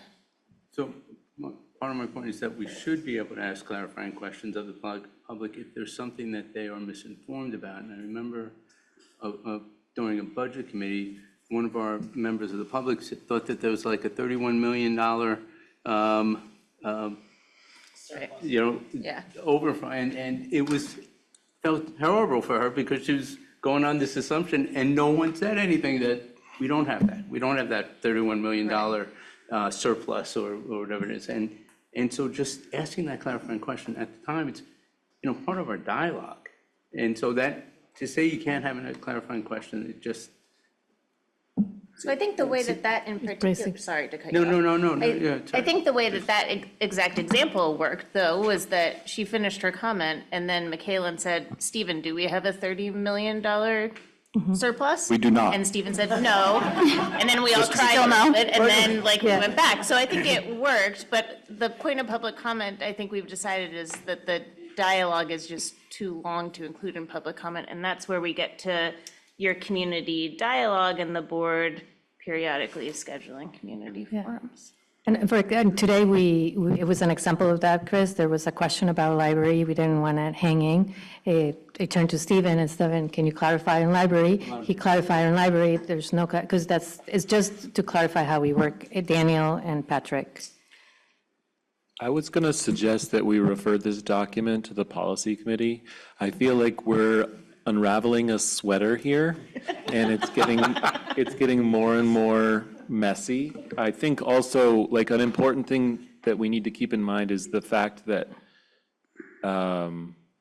these are norms for us. They're also, like, us publicly reflecting on what the public should understand about our meetings, and they should be more concise and thought out than a group of 16 of us or 15 of us is, I think, frankly, capable of doing in open session like this.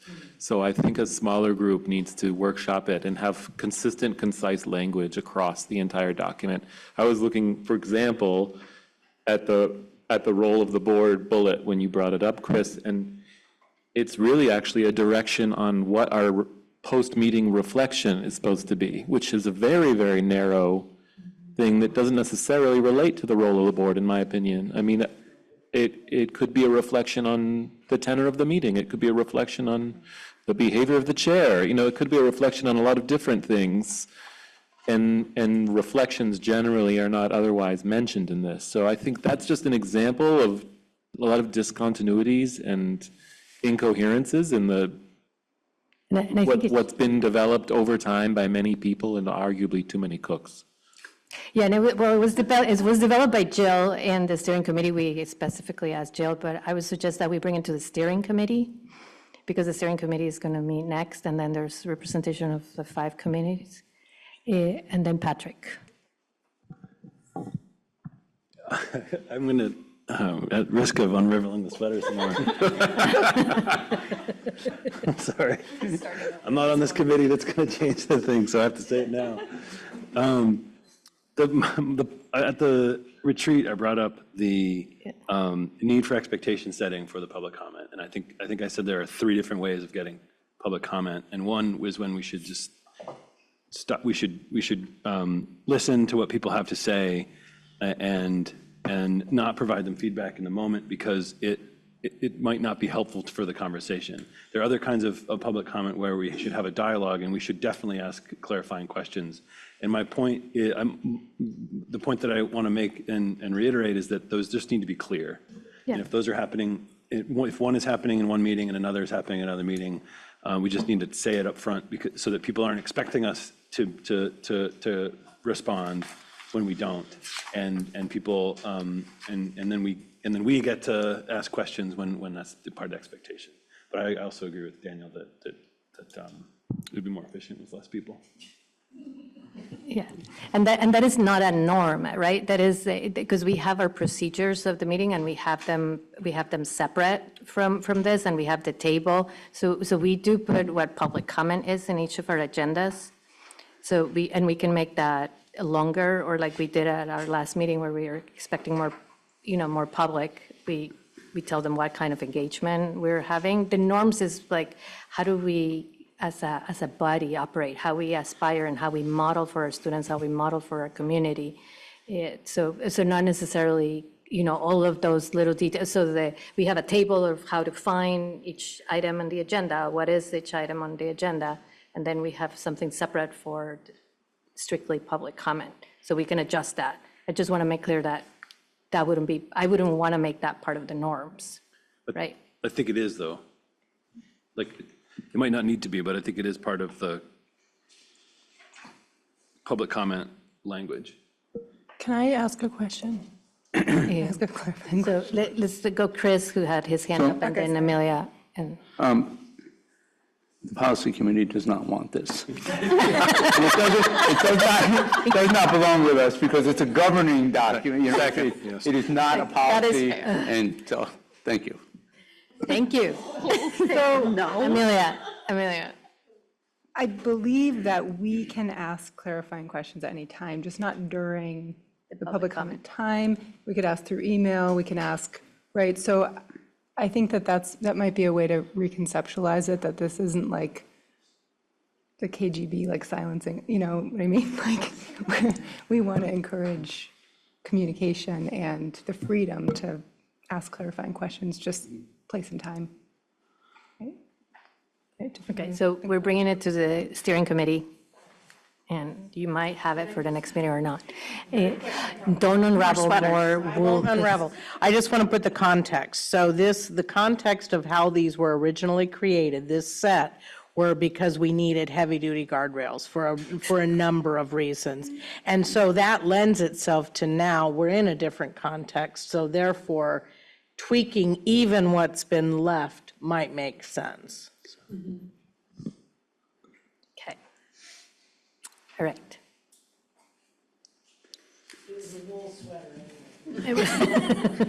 We can reuse that yarn.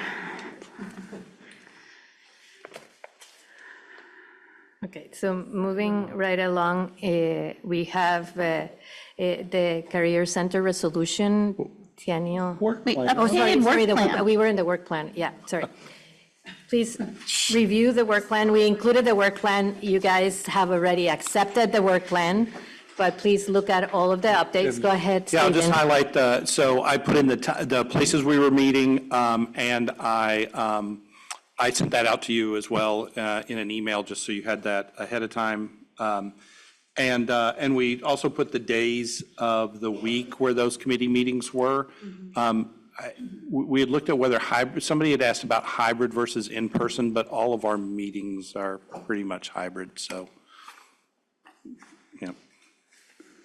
But Any questions, Keely? And it's a work in progress, but go ahead, Keely. We just need to have the communications committee meetings. Yeah, happy to do it. yeah.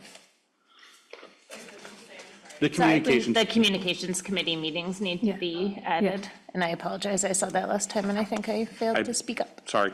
Yeah. And we did add the configuration. Daniel?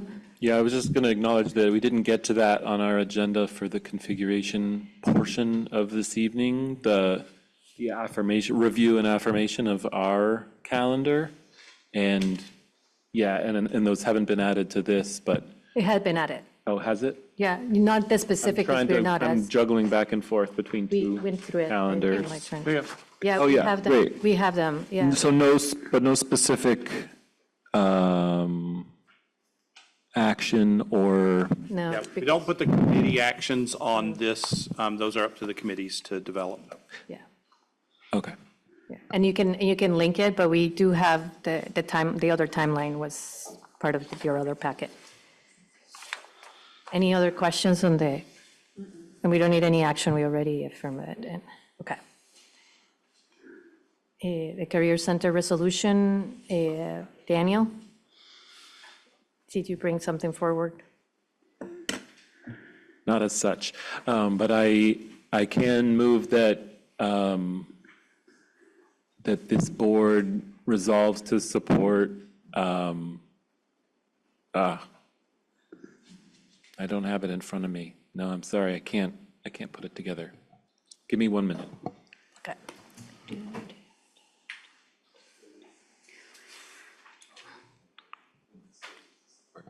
Yeah, so, sorry. I move that this board is resolved that insofar as full-day programming in a single location best supports educational outcomes for students, we would support a capital budget for the new Central Vermont Career Center that includes sufficiently robust facilities to provide such programming. Well done. Lisa, what do you have? So that- Don't make me repeat it. No. Okay, so I have the board resolves that insofar as a full day in a single location, I'm skipping words. That's what I have, that supports. A full day of educational programming. outcomes, would support a capital budget for the Career Center that robust. Please. Yeah, I think it's just or you could send me the verbiage. Yep.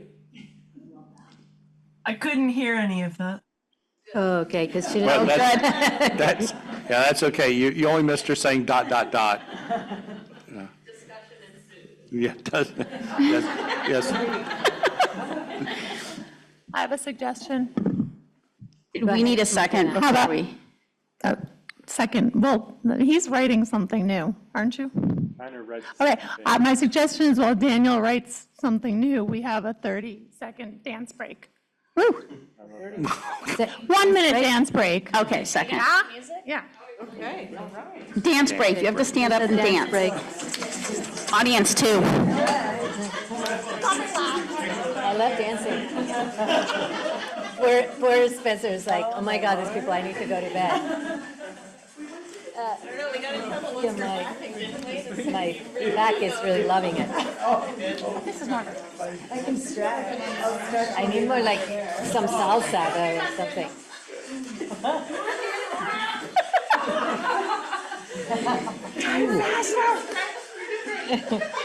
Do you take requests, Michaelan? How's your knee doing?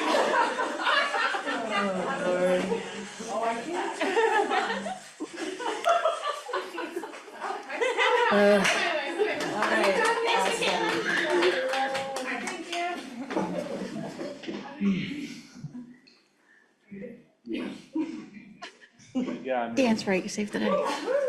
and I'll send the language to Lisa, but the language is, okay. I move that this board resolves insofar as full-day educational programming best optimizes educational outcomes for our district's students, that the capital budget proposal for a new Central Vermont Career Center includes sufficiently robust facilities to accommodate that full-day programming, including a gymnasium.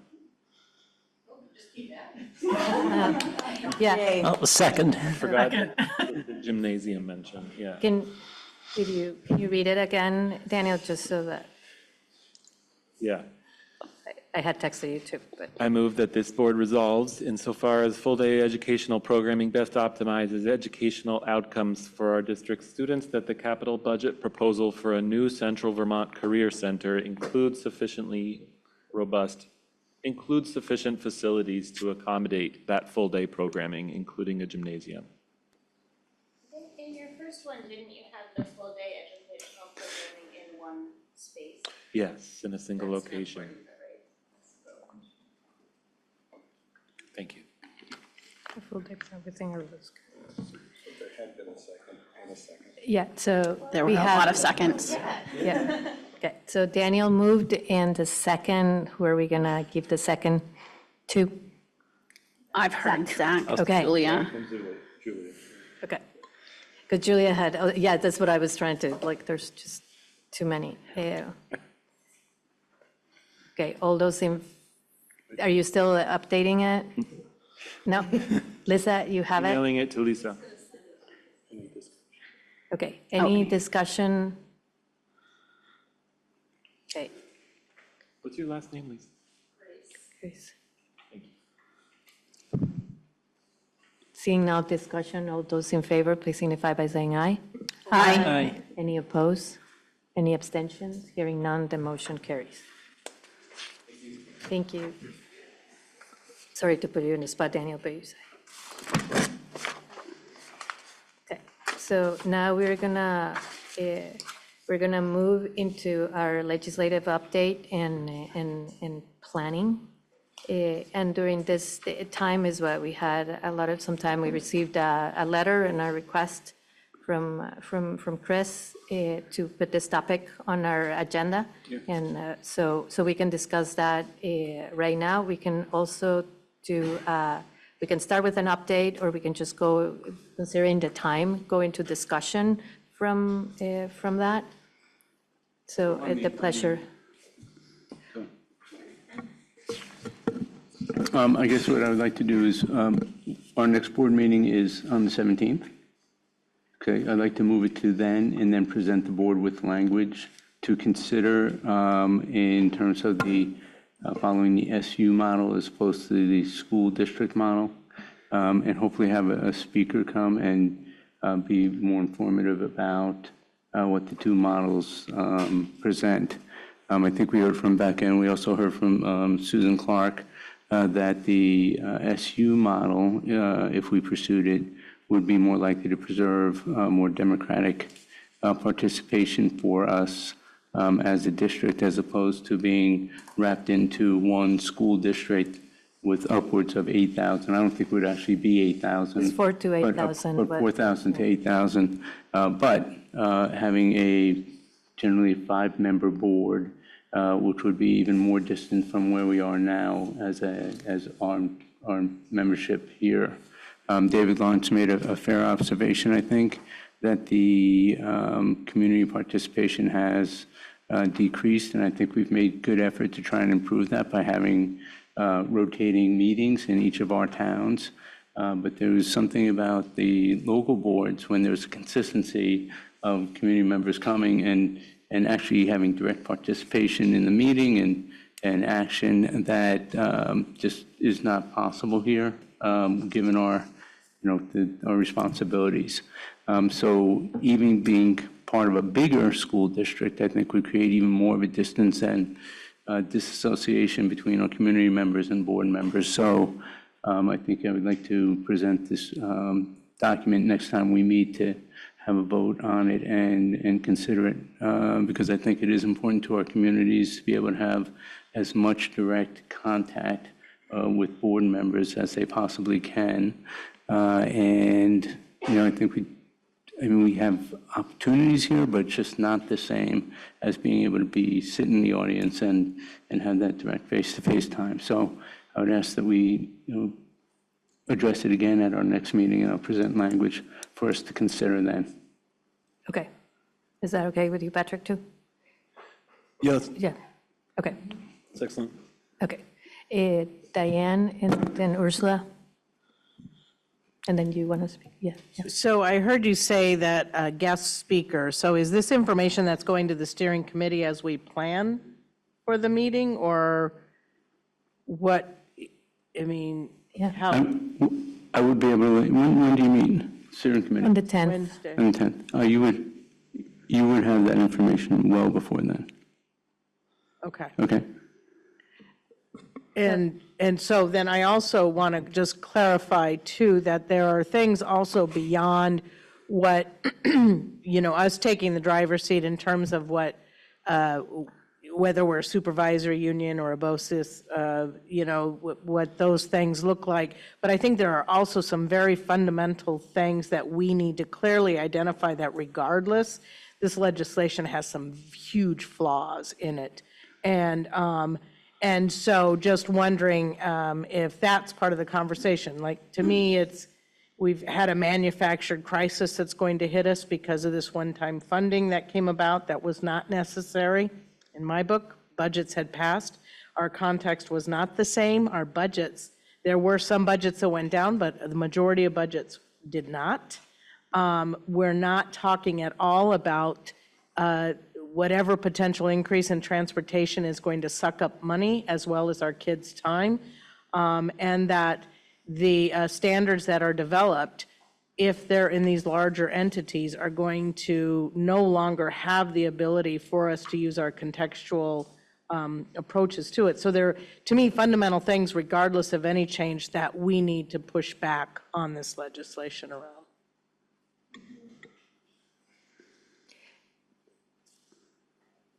I was going to let Stephen go and It's then, Ursula. it's Ursula. Did you and have then some? Okay.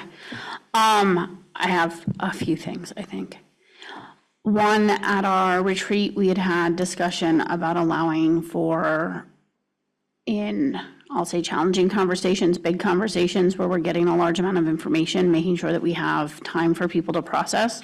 So in respect of that, I'm suggesting if we are thinking the September 17th meeting for this conversation and getting information, that we not vote on it until the following meeting, which would be October 8th, just to be able to allow people time to digest, process, and be able to come to that meeting, given the very unraveled sweater we had around preparedness.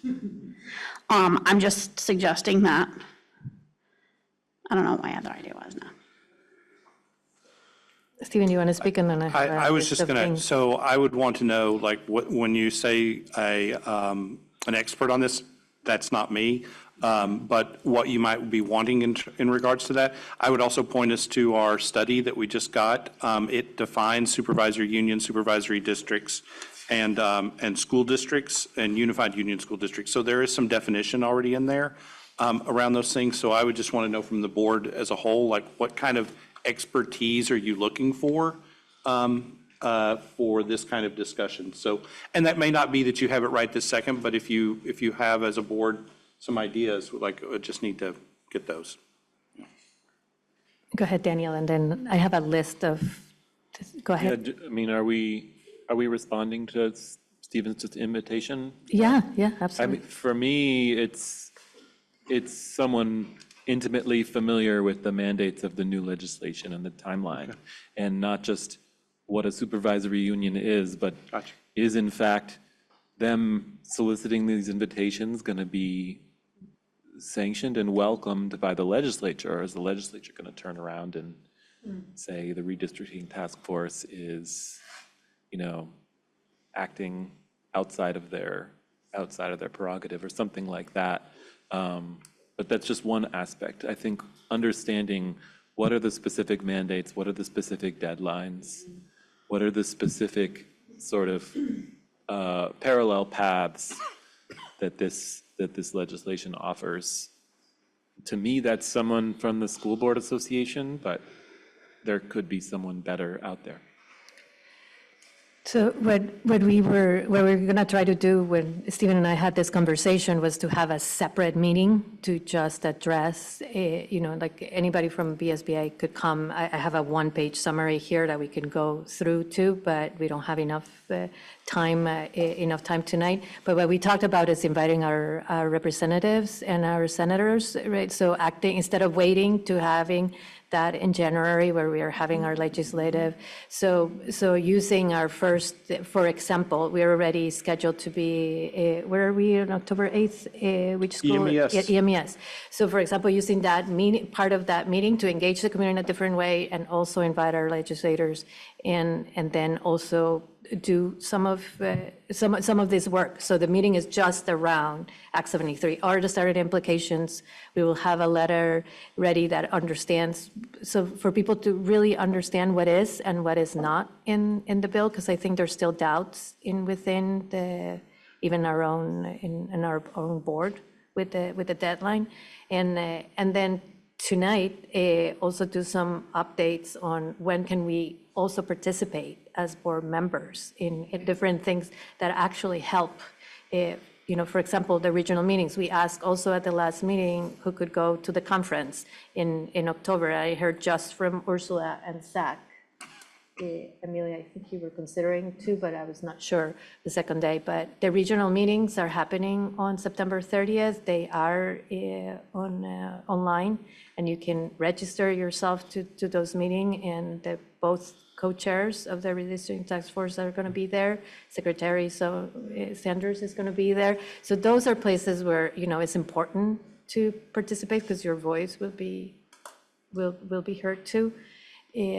So that's what we had on the planning for that, and we felt like that needed to be separate from a board meeting. It's impossible to really do this work during a board meeting and be more informal and be able to communicate. So everybody had their hand up at the same time. So Patrick and then Diane. Yeah, thanks for that, Flora. I'm curious what the timeline of action is. We heard from public comment that and from the letter that was sent to us that December, that the committee that we would potentially be petitioning to is due to present their case to the legislature in December. And so that seems like that would be the deadline, but I imagine we need to be well, if we wanted to affect what they're doing, we need to be well in advance of that. And so I think I have a feeling that there's some urgency in doing something. I just don't know what it is. And I don't know what the urgency is, and I don't know what the deadlines are. And so I'd really like to know more about that. And so if we can talk about that, if anybody knows, then right now, but if at the next meeting, if we could talk about what are the timelines of affecting anything, having any hope of affecting anything? So September 10th is the next meeting of the redistricting task force, and then their next meeting would be in October, right? So we would be missing the September 10th by waiting to September 17 anyways, to be able to be part of that public comment. So I think if we do it in October 8th, we won't miss the October public comment. The December deadline is a real deadline. That's where there's no movement on that one. Yeah, so I would advocate not getting close to December. Yeah, absolutely, absolutely. Diane? The only thing I was going to ask Stephen is, I wonder if there's a place where we could compare what's going on all across the state. So similar to what Daniel's asking about is, are we way out in left field, which Daniel, we're not, as to what those, my understanding is. So it would be great to know what's the response across the state. Hey, Chris? Diane, response to your not last comment, but the one before, it sounds like you were talking about much broader discussion in terms of pushing back on the legislation itself. Did you have something particular in mind in terms of having someone come to the board, or because what my proposal is just that we talk about the SU and get that in as soon as possible so that the Redistricting task force. Right, so I think there's a way of combining. So, the reasoning behind why we're thinking certain ways, or saying that, in my mind, but I'm alone often in my mind, the vision would be that there's a narrative that says, in so many ways, we feel this negatively impacts in our learning opportunities for our students because of X, Y, and Z. To that end, the best compromise, or whatever compromise we feel we could find, is our preference to work toward this model, or something like that.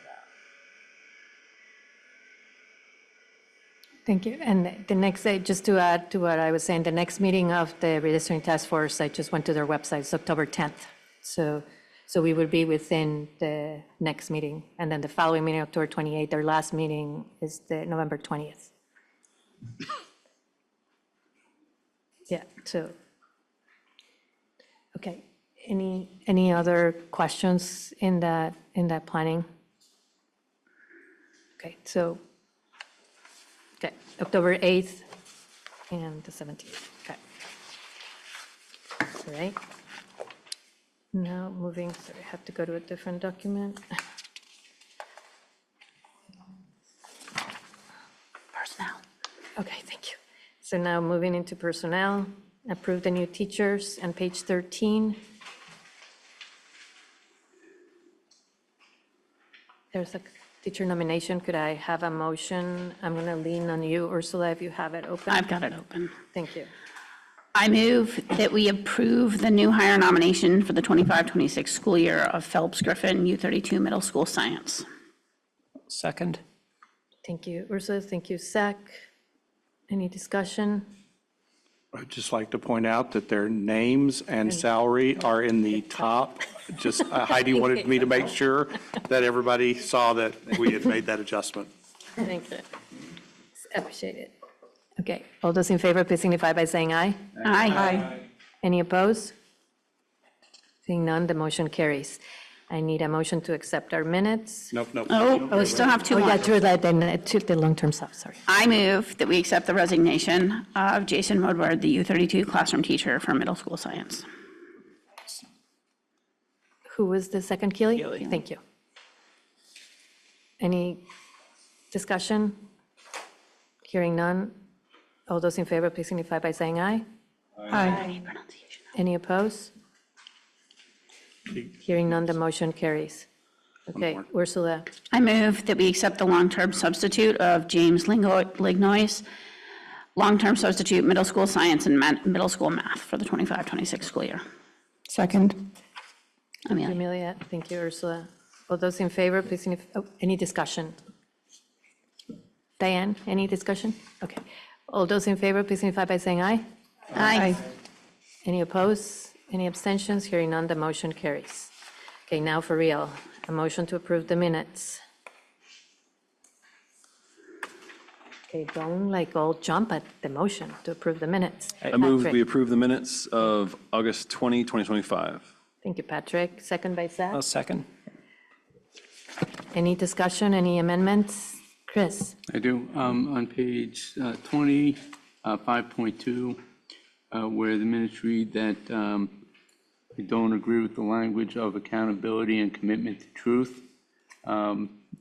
I was, I don't think I think it was broader discussion than that. So Some discussion I want followed. to clarify that I do agree with accountability and commitment to truth, That it goes against your pledge. but it was a different discussion, so thank you.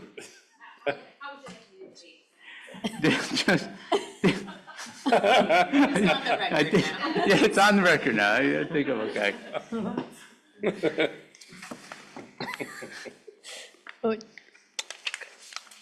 All those in favor, please signify by saying aye. Aye. Any opposed? Any abstentions? Hearing none, the motion carries, and the minutes have passed with the small amendment. Future agenda items, you guys just had your board packet in front of you, so we're going to have board norms. And then, Stephen, I'm going to lean on you that you have it open there, our work plan, Oh, yes, well, we have, because it's taking a little while for my Yeah, we work have plan to come. reports. Oh, here it is. we may try to squeeze in some board learning, but we have the Act 73 discussion. So the question is that we are going to move the Act 73 to October 8th so that we can just have that on October 8th. So, is that right? No. Do both? Yeah, Right. So the discussion is the meeting before that. before the meeting, yeah. But the final decision is not happening until the 8th because we need No, time. it's discussion. Okay, Yeah. yeah. Zach? No. No, okay.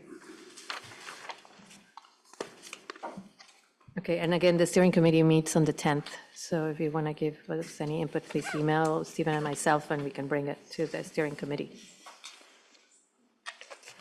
Okay, We're going to have our budget timeline and priorities at that meeting, the 17th. yeah, and we have some finance committee stuff, because we're meeting on the 9th. Okay, May I do a quick reminder? So just as a reminder that the Finance Committee meets next week, along with the Steering Committee on Wednesday, and then Quality on Thursday of next week. okay. All right. That's it. So I'm looking for a motion to adjourn. Board reflections, public comments. Yeah. Flor, also one reflection. Yeah, go ahead. This is partly reflection, partly ask for things that aren't really agenda items, but we received some comment about the sort of the need for the, in the context of the discussion about SUs, about the need for the board to be responsive to the public. And I think a couple items, we've had an open seat in Berlin for, I think, close to 9 months, or 8 months now, and I think it's probably, in terms of, engaging with the public, getting that seat filled, would probably help, and I think would be a thing we should work towards. The other thing that I think is not so much an agenda item, but a thing that I think I'd like us to work on. Last year, we had a presentation from, I believe it was Student Council at U32 about more board interaction, around, it was specifically framed as trying to lead up to the budget. And I would certainly like to see that happen. I would be interested in participating in that. And I'm not sure what the right avenue is for setting that up. They're coming in October already. We have been in communication. They're coming in October to our board learning with us, and they're gonna, because last year they gave us feedback, so we scheduled them to be part of it. So we are in communication with them, and they were just added also to our email list so that they're more informed. Natasha? Yeah. Can you turn it on? Statements that and also board reflection, is that okay? Yeah. Okay. I'm wondering if we could also extend an invitation to the next meeting, because I think it would be important for the school board, the student council to hear the discussion that's happening around Act 73 before the October 8th presentation as well. So that was one. And then it's very probable that I missed it. I will just say that I was confused by the way these two agendas were sent out. One agenda says it's for the configuration committee, which I'm not a part of. And then the next agenda says the board meeting. So if I hadn't been here for the policy committee, I may not have shown up at 6 o'clock for that conversation, because it specifically on this agenda just says configuration committee meeting. So just for me, and again, I may have missed if there had been some other communication, that was confusing about how the 6 to 7 o'clock portion was supposed to be a combined meeting. A joint meeting. Yeah, and we talked, and at the last meeting, we talked about it, that we were going to have a combined meeting, so that instead of having two meetings, so that the board had the privilege of, and instead of doing another date for the board or having Tracy come twice, but got it. Yeah. Any other board reflections before we open it to public comment? I'm not sure where this goes, but could we add November 4th bond vote to the calendar for the? Oh, for this career center? Sure. Thank you. Keely? I just want to say that I am so excited about all of the community events that are now on the schedule, and I saw in the minutes that you had said that last week, but I just think Beck is doing a fantastic job. I've already seen her at like 3 school events, and we have all these things to do this fall. I don't know how she did this all this summer, but, and I'm sure it was in collaboration with a lot of other people, but yeah, just like super exciting. I've been getting invitations from lots, like everyone's forwarding me these community events from all different towns, and it's just, yeah, I think it's really positive and great. Daniel? Yeah, just to hop on that, the work plan now has the locations of our community forum meetings, and I interrupted my train of thought to email the Friends of Calais so we can start planning our January 7th sort of, hopefully we can sort of co-sponsor that and have a little bit more of an event around the meeting. And if other towns see their school hosting, town representatives see their school hosting, maybe we can do the same at other, I thought Worcester did a really great job of leading the way and turning a community forum into a real community event. And I think we could learn from that. Thank you, Daniel. Any more? Okay. We're going to open it to community. Julia, do you have anything? I was not looking at it. You good? Okay. Public comment. Oh, okay, I see your note now, sorry. Okay, community input, hands here. We have Susan, and anybody in the online? Yeah, Mike is coming your way, Susan. Thank you. Again, Susan Clark from Middlesex, and thank you all for this really thoughtful meeting, and thanks for giving the letter signed by all the 125-plus people, your attention. Much appreciated. I have a son who graduated from U32. I just really appreciate seeing all of the effort that all of you put in. So thank you. I did want to mention, just in case you think that it's this idea of writing this letter to the task force is weird, it's not. The task force has asked boards to make their preferences known, and at this time, I think there are 42 towns representing like 7 SUs that have already passed motions to this effect and, sent their letters to the task force. In that letter that we sent, there is a link and you can read all the different letters. They're usually pretty short. They're just kind of like, hey, we actually, value this type of democracy and we'd like to see that reflected as one of the options. There are several more places that are currently considering it. And some of them have our structure. Wyndham Southeast, which is the Brattleboro, Putney, Demerson, they have our same, they were force merged, they have our same structure. And they have already voted and submitted a request to be an SU. And I think Missisquoi Valley, which also has our structures, I think they'll be voting on that as well soon.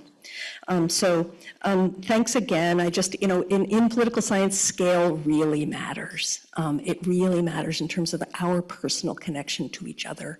And the size of the governing body, the smaller populations participate more robustly, and it makes democracy a we and not a they.